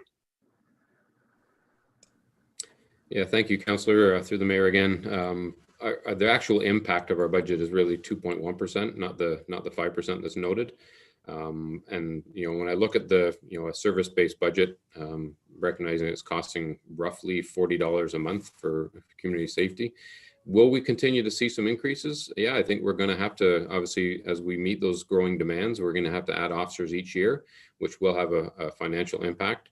But at the same time, we're also looking at other revenue streams and finding ways. So, for example, we've just taken on an online clearance check process to try and enhance some of the revenues coming through that. We're always looking for additional grant funding. I know the province is always reviewing how they do funding for different initiatives. So we're always looking at trying to reduce that budget as much as we can by revenue streams. And I should note the budget that you have in front of you does not include the court security and prisoner transport funding, which we get from the ministry every year, but we don't know what that number is until they grant it in March of the next year. So it's not factored into the budget. There's 2 other grants that we currently have applied for that aren't factored into the budget. So we're hoping that it'll come down less than that 2.1% that's shown there. But in the future years, as we continue to grow as an organization, I think we're going to have to find some ways to control those costs. Otherwise, it will continue to increase. Thank you very much, Chief. Thanks for that question, Councillor. And sustainability is, with my AMO hat on, is certainly with the modernizing of policing going forward is something that AMO is calling for. And there's about 36 recommendations. One of them, and something that South Simcoe has done, is made sure that any position that could be filled by a civilian is filled by a civilian and not a sworn officer. If you'll recall, several years ago, it was a sworn officer who did all the communications for the town. And while he did a good job, that was not what he was trained to do. Now, Sue Scambatti, who is trained in communications, is doing that work. So little things like that can make a big difference. If I could, Mayor, just again, thanks for those comments, but even things like our crisis outreach and support team, you know, previously we didn't have that partnership with the mental health workers. So we would send 2 police officers to every one of those calls.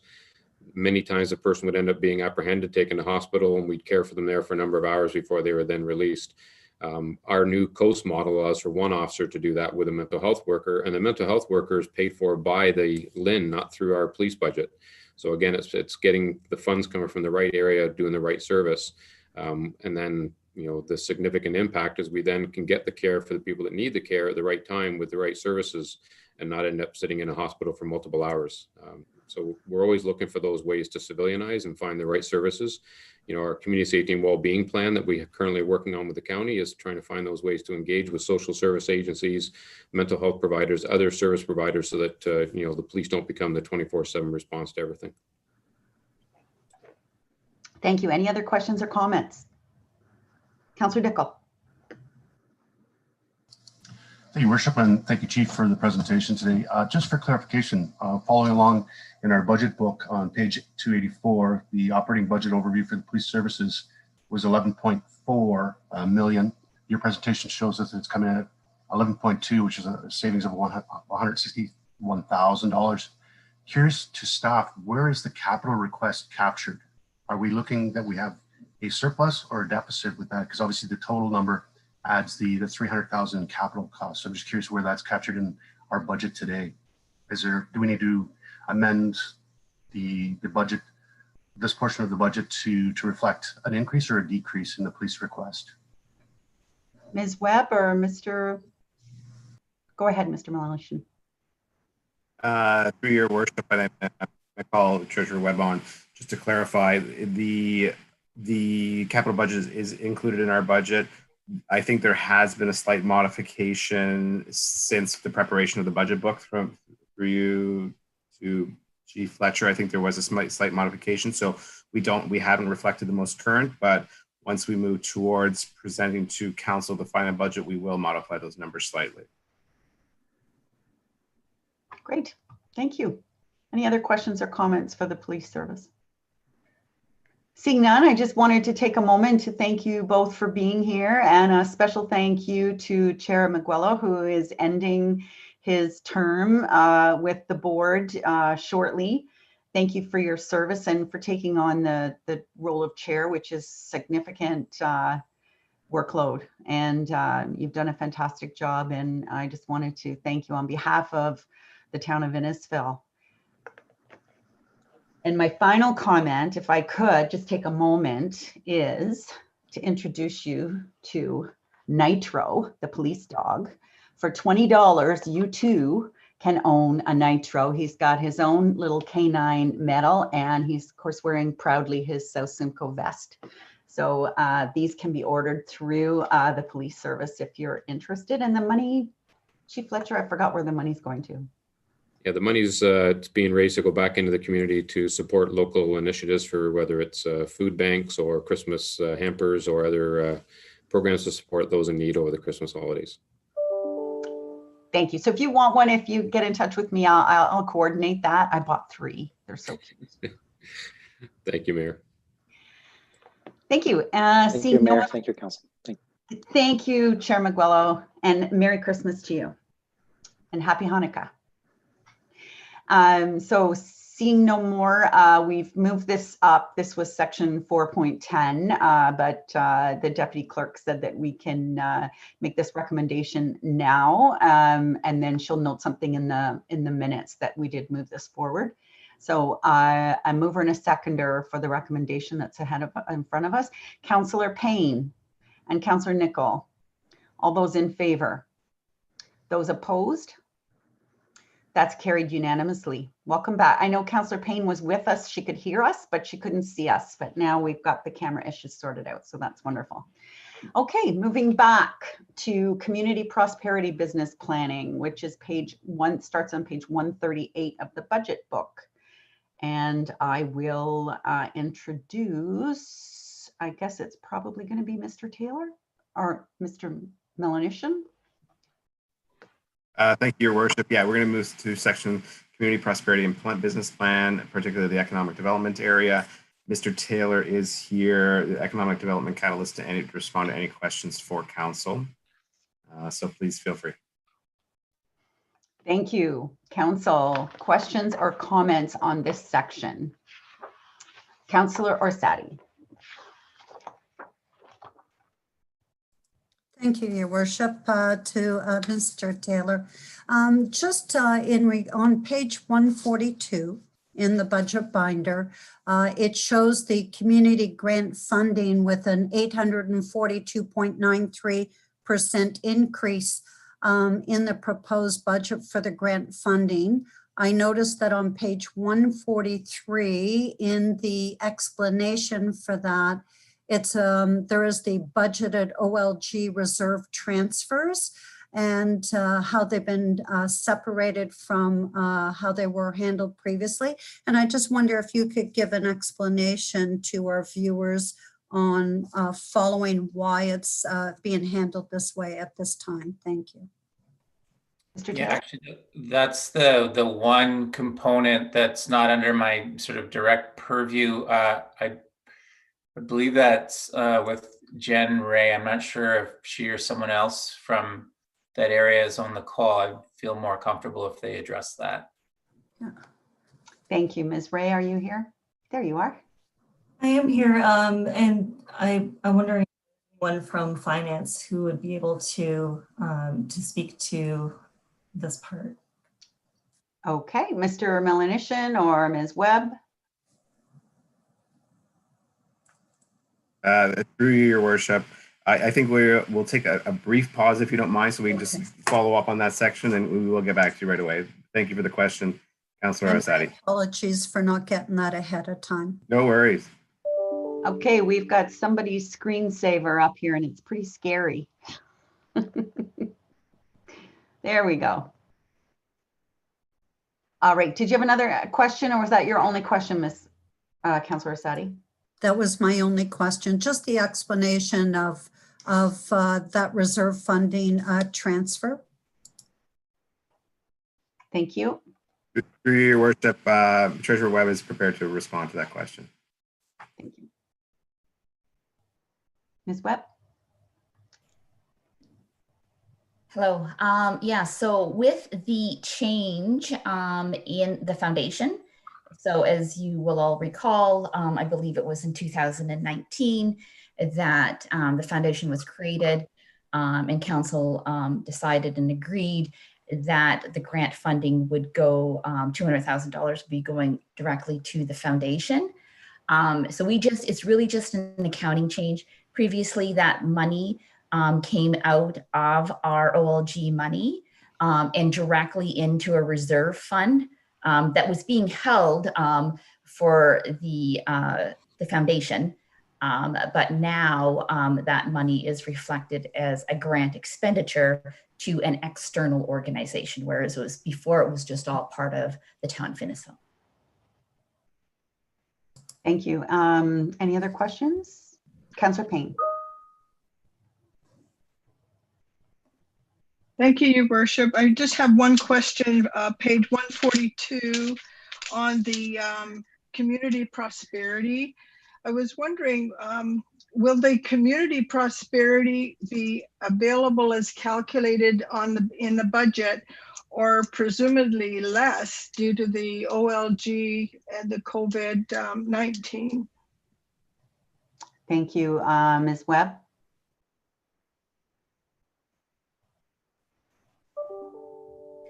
I'm sorry, could I have the question repeated for me, please? Councillor Payne? Excuse me, my question was, will the community prosperity money be available as it's calculated or showing on the budget, or will it be less due to the OLG closure because of the COVID-19? That's a great question. And something that we still need to have a conversation with and potentially come back to council.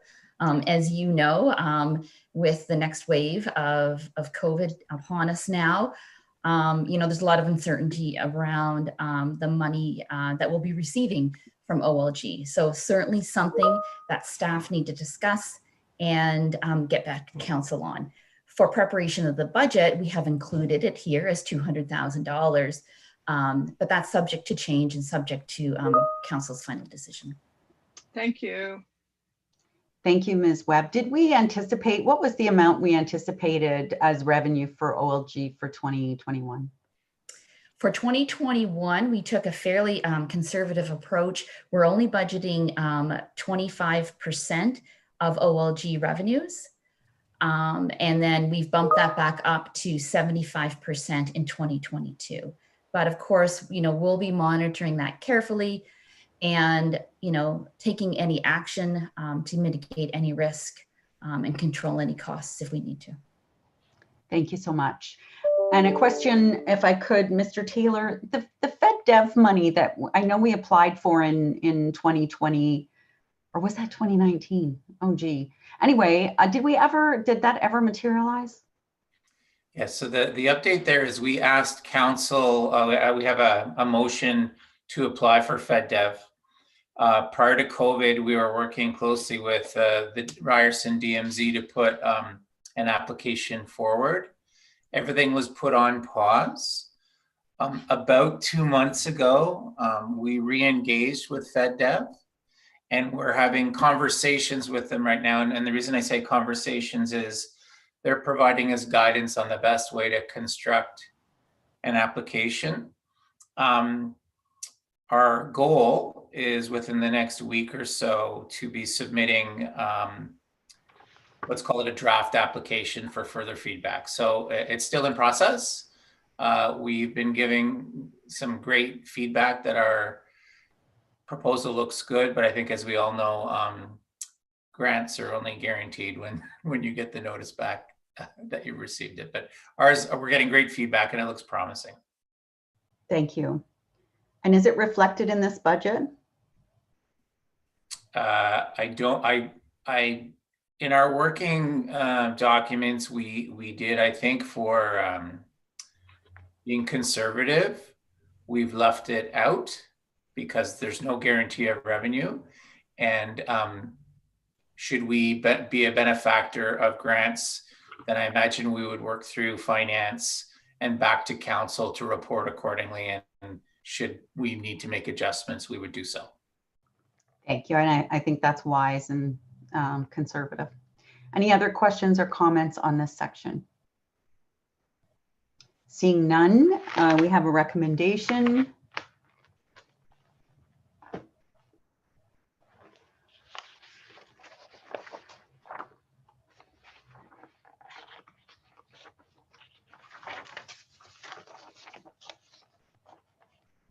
That council directs staff to use the proposed operating capital for the community prosperity bundle. Okay, you can read it now. There we go. Mover and a seconder for this recommendation. Councillor Fowler and Councillor Nicol, all those in favor? That is carried. Next, community spaces business plan. Who's taking this section? Who's taking questions? Thank you, Ms. Bowman. Questions or comments on parks and recreation spaces and our service plan? Councillor Orsatti. Thank you. To Ms. Bowman, page 188, PKS 248. This is in regards to Innisfil Beach Park Lakeside Pavilion washroom plumbing fixtures replacement. I just want to have some discussion on this item. I know that the washrooms were closed this year because of COVID, so they were not accessible.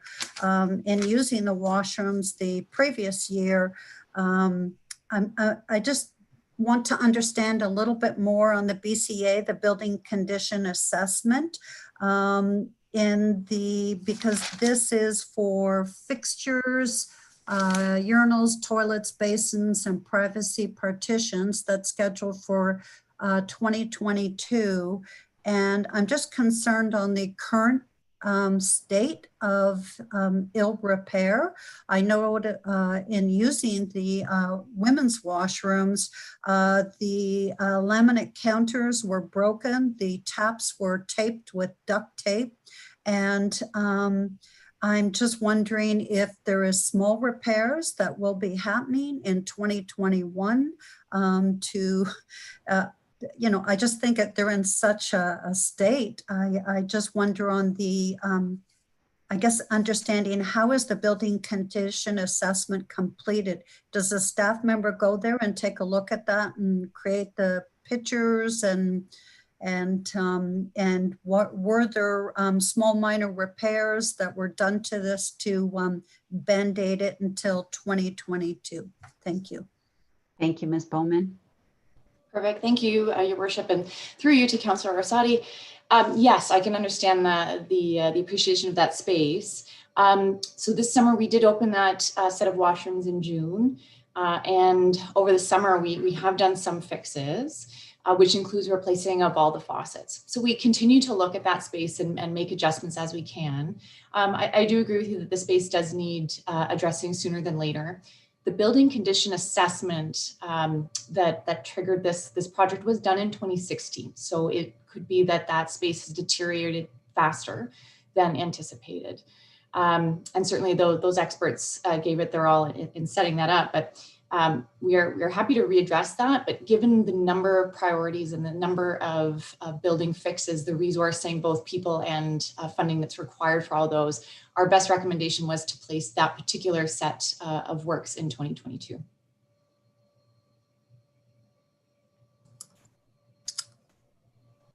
Deputy Mayor. Thank you. One question I have here, and I didn't see it in this section, is a foot bath to be put in the washrooms because of our diverse population and the changes that are happening. I know it's a requirement for some different cultures, and it has been brought to my attention before with the rec center that they weren't available there. So maybe we could consider in these washroom updates that we have a foot bath available so we can accommodate the diversity. Thank you. Thank you, Deputy. Any other questions or comments? Councillor Payne.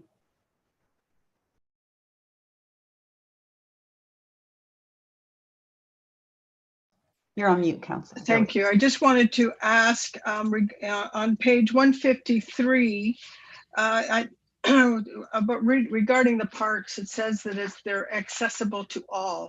I know the parks are accessible to all, but when it comes to the playgrounds and whatever, there's not really a lot that children in walkers or wheelchairs can enjoy. So I was wondering if it's possible, and just a thought that maybe we could, in one main park, we could have a few accessible apparatuses. For an example, there's a swing that it just glides back and forth that someone on a wheelchair can use. So that's just my comment. I just wanted to get some of that little more accessibility in there. Thank you. Thank you, Councillor Payne. And I know that if the Innisfil Beach Park Ad Hoc Committee has put some money towards a wheelchair that can go on the beach. So I know they're going to be looking to getting that activated, hopefully in 2021. Other questions or comments? Councillor Fowler. I just want to point out something really good in the budget that I'd like to throw some weight behind. Parks 358, the Cookstown Memorial Park rehabilitation. I think it's necessary that with everything that's been given by the veterans, that we help support them in this manner, show the respect required. And I came across this, and actually one of the things in the budget that made me smile because it's actually, you know, it's appropriate. Just a comment. Thank you. Thank you, Councillor Fowler. Councillor Waters. Thank you, Mayor. I just on page 153, under the capital costs, looking at construction, subcontracting, parks and redevelopment, across the board, 2021, 2023, 24, 25, it seems the average budget is around 225, and in 222, it's 437. So I was just looking for an explanation for the why it's twice as whatever. I'm sure there's other projects going involved getting built, but I just wanted a quick explanation. Ms. Jenkins? Through your worship to Councillor Waters, the reason for the budget increase in 2022 is that we will be looking at doing 2 parks that year. Unfortunately, due to COVID this year, we did push out the Webster Park redevelopment improvements. We proceeded with the playground replacement, but not the actual park redevelopment. So in 2022, we're looking at doing 2 parks, Huron Court Park and Webster Park redevelopment, which is why we have a larger budget that year. Thank you. Thank you. Councillor Orsatti. Sorry, just taking mouse from one screen to another. Just back to the washrooms, Ms. Bowman. If in 2021 we found that they could not last the year, then I presume that you would be coming back to council for a move on that to move it sooner. With just clarify if I get that confirmed. Thank you. Ms. Bowman? Thank you. And through to Councillor Orsatti. Yes, I'm just looking for some finance direction, if Mike wants to pop in, about how we could potentially flip the projects to a different year if possible. Thank you. Mr. Melanishin? Yeah, thank you for your worship. In response, yes, we have the opportunity to flip different budgeting to different years. We can evaluate that. We can take that offline and come up with the best proposal, and before we move forward with that. But definitely is an opportunity to shuffle the deck a little bit. Does anybody know off the top of their head what the full rebuild is in the Parks Master Plan, in the Municipal Beach Park Master Plan, what year it was? No? Ms. Jenkins? Through you, your worship, as we noted at a recent council meeting, we are planning to move forward with an implementation plan that's going to look in more detail and provide a bit more detail on costing and phasing for some of the proposed improvements, including a new washroom facility. So that's something we can definitely take a look at through that implementation program and our future plans for washroom improvements. So we don't have an exact date. I believe that washroom was identified in either the short or medium term of the master plan. So as we continue to refine that phasing and those timelines, we can definitely assess that through that project. Thank you. Other questions or comments on this section? Councillor Ices. Thank you, Your Worship. I have a question about page 167, the hazard tree assessment and remediation. First of all, that number sounds quite large, and I'm assuming we have some processes in place that deal with trees that fall down currently. And I'm wondering, like, is this the first time we have budgeted for remediation of hazard trees, or how have we done it in the past? Ms. Bowman? Thank you. Through to Councillor Ices. Yes, we have not had a formal program to go out and evaluate all of our hazard trees that may be across the municipality. We do occasionally find them, and it's becoming actually far too regular that we are finding them. So there are some, if you take a walk through Municipal Beach Park, for example, that especially in the summer when you can notice the leaves are not on particular trees, we do know that we have some dead standing trees that need to be addressed.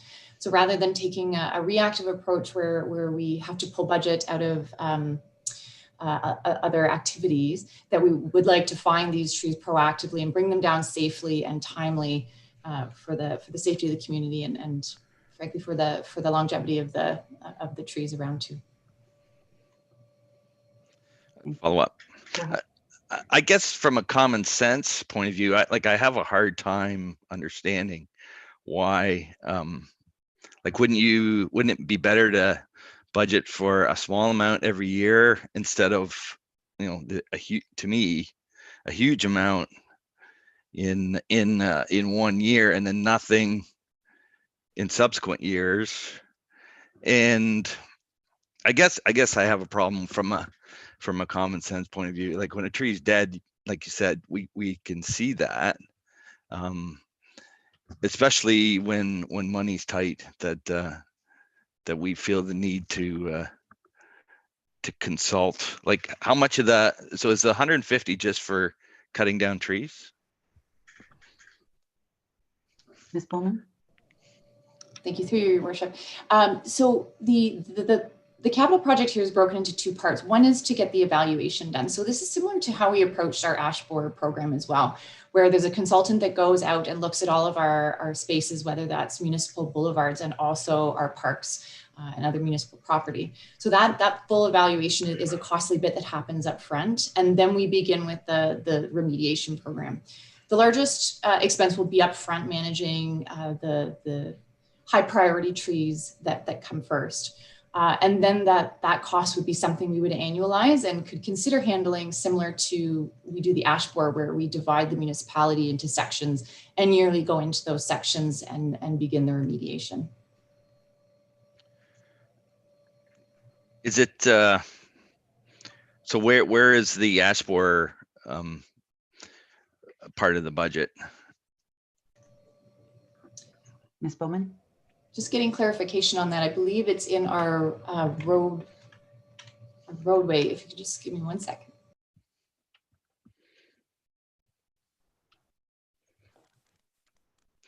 I guess my thoughts are, like, wouldn't an analysis of ash borer, couldn't you combine this with some of the work being done there? Because a lot of the skills, you're evaluating trees. Is there possibility to save a bit by combining this with that program? Thanks, Councillor. I had a similar question, and that was with InPower. Is there possibility, InPower has to do a tree assessment as well. And certainly we know that there's a great example of where being proactive is way better than waiting for a tree to fall on a wire. So I just wondered if there was an opportunity in our One Town One Team to merge those programs as well. I would agree.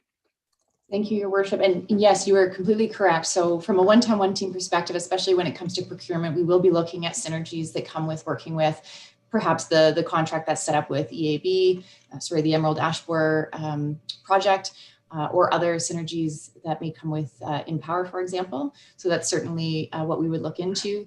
The EAB program is under Public and Environmental Protection. It is RDS 221, and we would certainly get to a discussion in that in the other section as well. So is it possible to get a feedback on how this one could be recosted? I saw Mr. Rayner put his video on, but he turned it off again. There he is. Mr. Rayner, any comments on this item? Your Worship, I was actually going to comment something else. So, but certainly we're hearing Councillor Icey, so we're happy to take a look at it and let Council know if there's a different approach that would be more appropriate in this case. I'm certainly interested in your thoughts, Councillor. But this might be a good segue as well to just help Council sort of remind you, I guess, of the process. So there's lots of really good comments being made, and staff are listening, and we're taking notes, and by all means, we're going to take into consideration the thoughts that you're sharing with us. But I just want to help manage expectations that if you are directing us to do something, you need to bring a motion. Right. That's an amendment at the end of this section to specifically direct us to do something. So Councillor Sadi, for example, if you want staff to examine whether the washroom can be moved from 22 to 21, what the implications might be, that would be an appropriate amendment, I think, for council to consider. We're certainly hearing you, and we will take it into consideration as part of the IBP, master plan and implementation. But if you want something specific, you've got to direct us. So similarly, Councillor Ices, if you want us to just consider it, and we'll do that. But if you're looking for us I'm still not totally clear, sorry, if you're hoping that the costs can be cut down, or if you're just looking at a different approach. But either way, if there's a specific amendment you're looking for, otherwise, we're just happy to hear your thoughts. Thank you, Worship.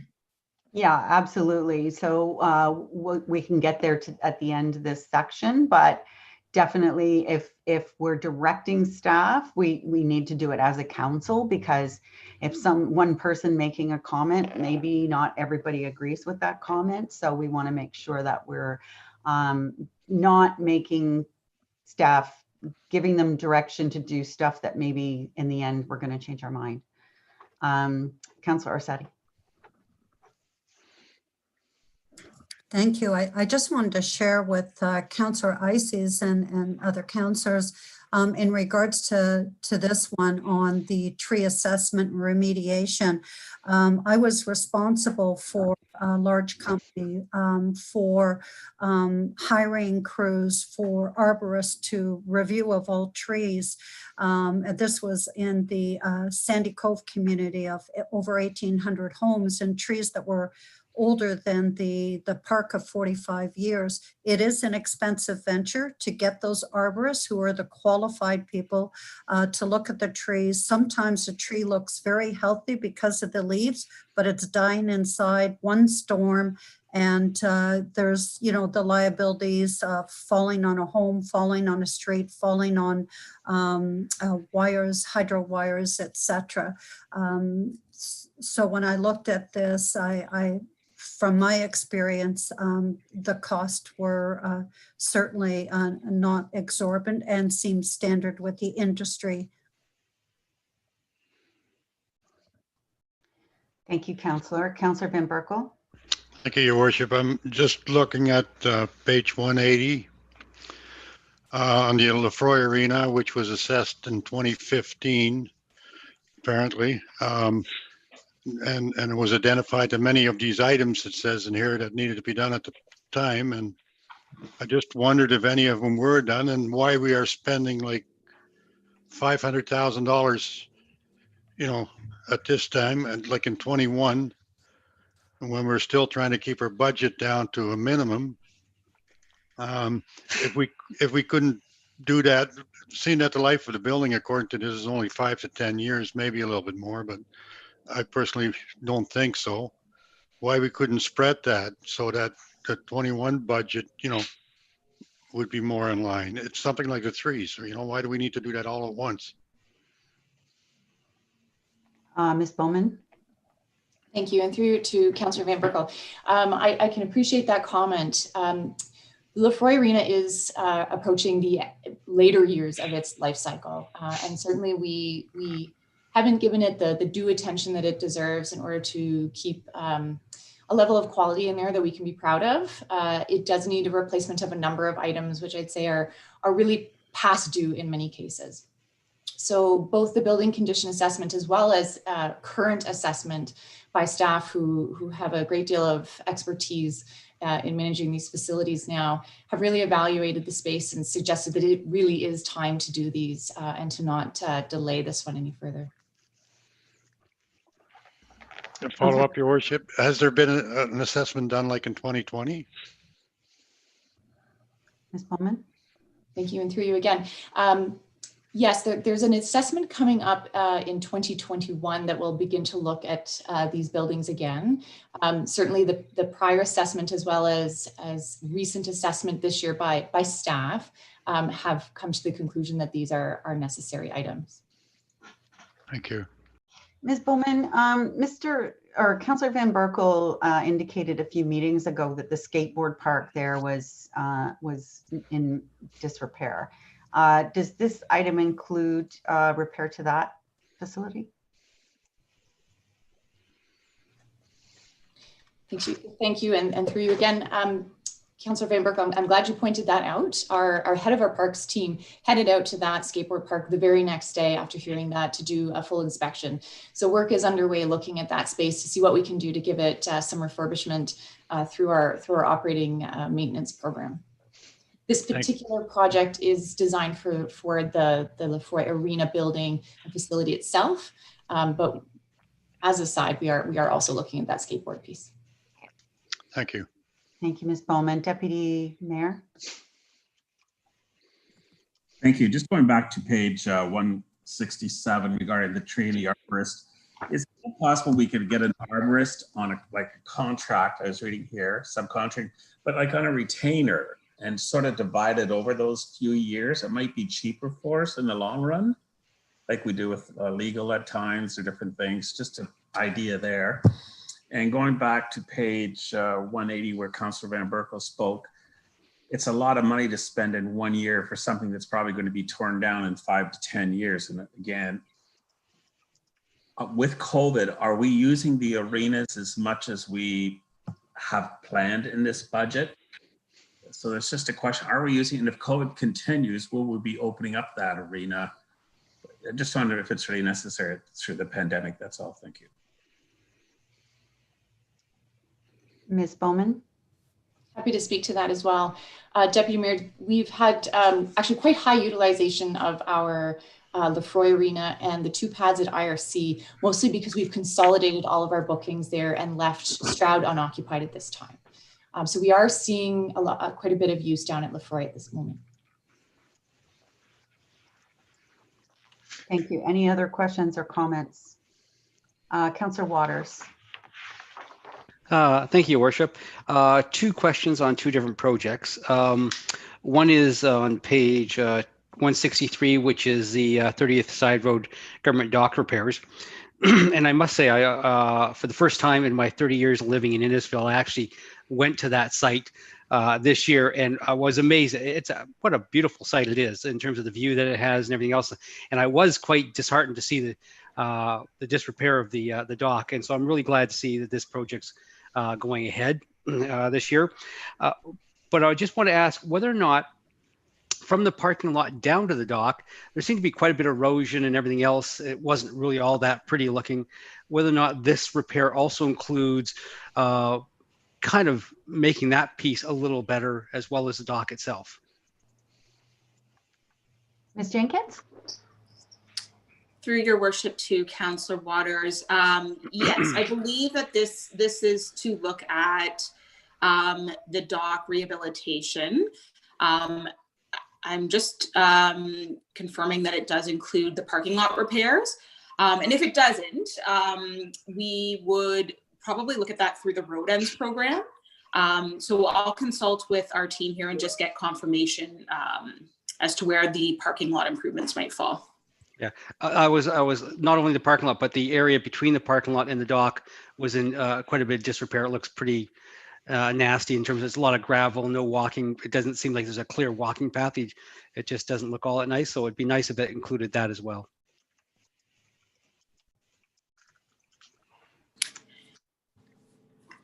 We just got confirmation that yes, it will include both beach enhancements and parking lot improvements, and that would include, the trail that goes down from the parking lot to the dock. Perfect. I'm glad to hear that. Page 187 is the Innisfil Beach Park garage office building maintenance. Is this the same building that we talked about in the master plan about tearing this building down? And if it is the case, why are we spending $45,000 on a building we're going to tear down?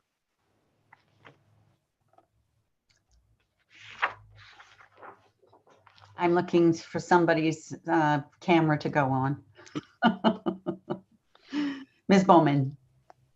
I'll start, Your Worship, and then I suspect Tim or a member of the team will jump in. Certainly there's some immediate repairs that need to be done. largely keeping it in a good state of repair with some roofing for one. We know that taking care of that particular issue goes a long way to preventing more longer term damage to the building. And I'm hoping, is Tim got his camera I'm on? here. Yep. There he is. Thank you, and to Councillor Waters. The 45,000 is to keep our options open, so to speak. So the master plan, one of the things it did look at was the potential for removing that building, but probably more importantly would be the repurposing of that building, because as you can imagine, $45,000 is a lot cheaper than any municipal facility that we can build these days. So the idea, I think, is to keep council's options open, particularly when we're looking at the implementation plan for the park, knowing that if we can certainly repurpose an asset, that would be our preference to do so and still be consistent with that master plan. Thank you. Any other questions? Councillor Orsatti. I believe also in the Parks Master Plan, one of the ideas was that this was, they were looking at was a youth center for this. Yes, that is correct, Councillor Orsatti. Thank you. Other questions or comments on this section? Councillor Orsatti. Thank you, Your Worship. Before we go to a vote in this section, I'm just going to go back to the, not trying to flog a dead horse here, but PKS 248, the washrooms at Innisfil Beach Park. Mr. Melanchon had indicated that there was the ability to slide from one year to the other. I think we're all concerned with the year of 2021, especially with the tight restrictions, the 0% budget. If this item was moved from 2022 to 2021, is there another item of comparable value that would therefore be slid to as a replacement to 2022, or would this then result in an increase? Because it would. So I'll let you answer that, and it'll make a difference on my decision. Mr. Melanchon.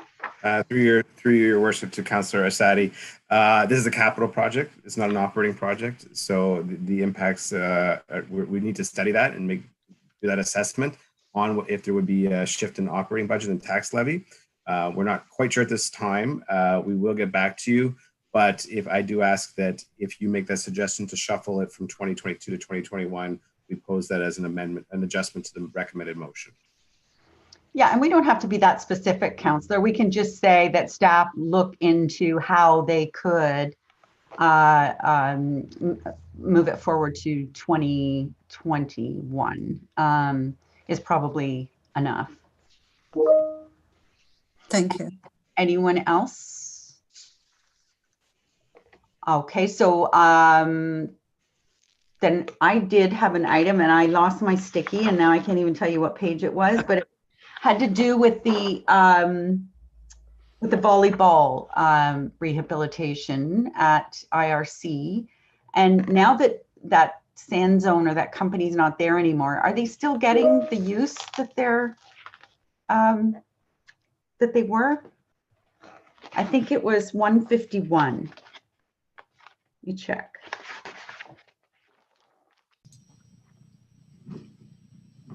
It looks to be 169, Your Worship. Thank you.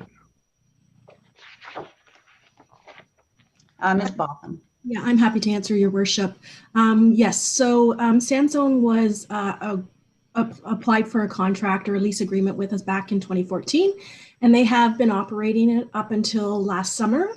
At that time, the capital project or the capital asset that they had built has come to its end of life. So in order to continue with this project for the community, the recommendation before council is to have a capital project and bring it back up to standards for municipal standards and health and safety. So we are looking at the possibility of continuing it. It will now be transferred to the town as an asset, and we will continue programming it through our recreation services and possibly renting it out to community use and back to Sanzone if they're still interested. The other option too is that we would work with our YMCA camps to see if they could utilize it during the daytime hours. Thank you, because if I'm correct, that infrastructure was all put in by Sanzone, right? That there was no cost to us at the time other than it was on our land. That's correct. The RFP that went through was actually for Innisfil Beach Park Services, and at that time we got the stand-up paddle boards and then the sand zone. They did want it to locate it at Innisfil Beach Park at the time, but they wanted to run tournaments and do charity events, so we thought the IRC was a better location. So they did bring forth the full capital amount of, I believe, if I remember correctly, it was around $60,000. Mm-hmm. So that original project was all their funding. Thank you for that. Okay, so if there's no other questions, we'll go to the resolution, and this one has some amendments, I believe, one from Councillor Sadi and one possibly from Councillor Ices.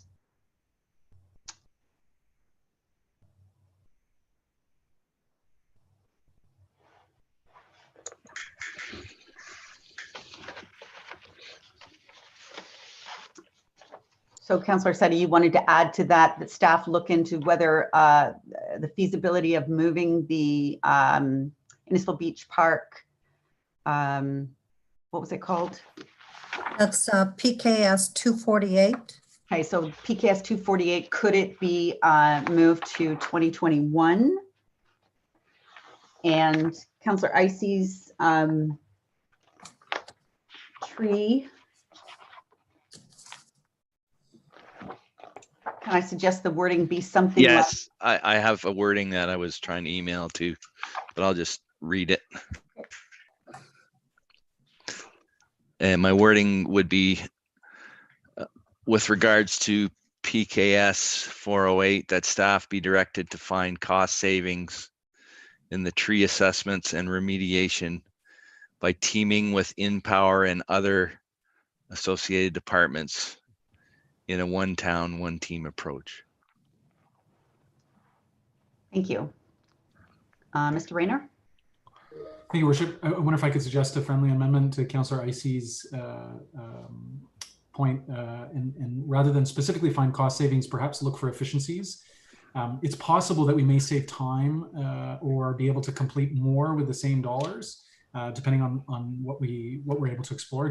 But if what you're looking for specifically is savings, that's fine too.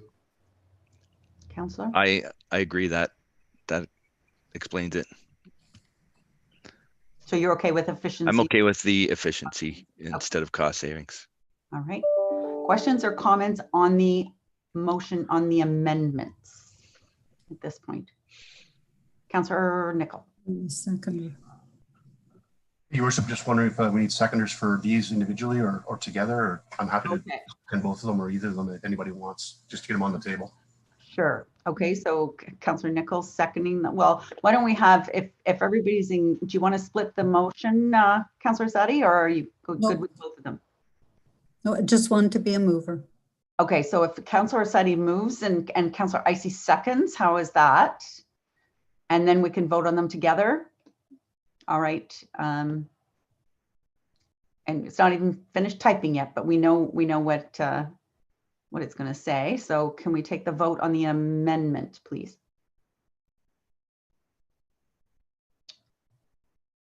Only 2 in favor? Who's in? I'm still missing some hands. Okay, everybody's in favor. Okay, thank you. And then the motion to amend. I'm sorry, the motion as amended. Councillor Nicol and Deputy Mayor Davidson, all those in favor? That's carried. Mr. Rayner. Your Worship, members of council, it appears we've reached perhaps a natural segue, and Mr. Melanishin would have jumped in, but I wanted to just thank the internet gods for continuing to allow this facilitated discussion to continue. Knock on wood, everybody's still here in terms of council, and things seem to be going well. So I don't want to jinx it, but I encourage you to have a relaxing and disconnected lunch if possible, Your Worship. Great. So can we, just in order to keep right on track, can we get back at 1 o'clock? That would be amazing. Okay. Thanks, everyone. See you at 1. Have a nice lunch. As a reminder, please shut down video. Leave the video open, but turn off your video and put yourself on mute.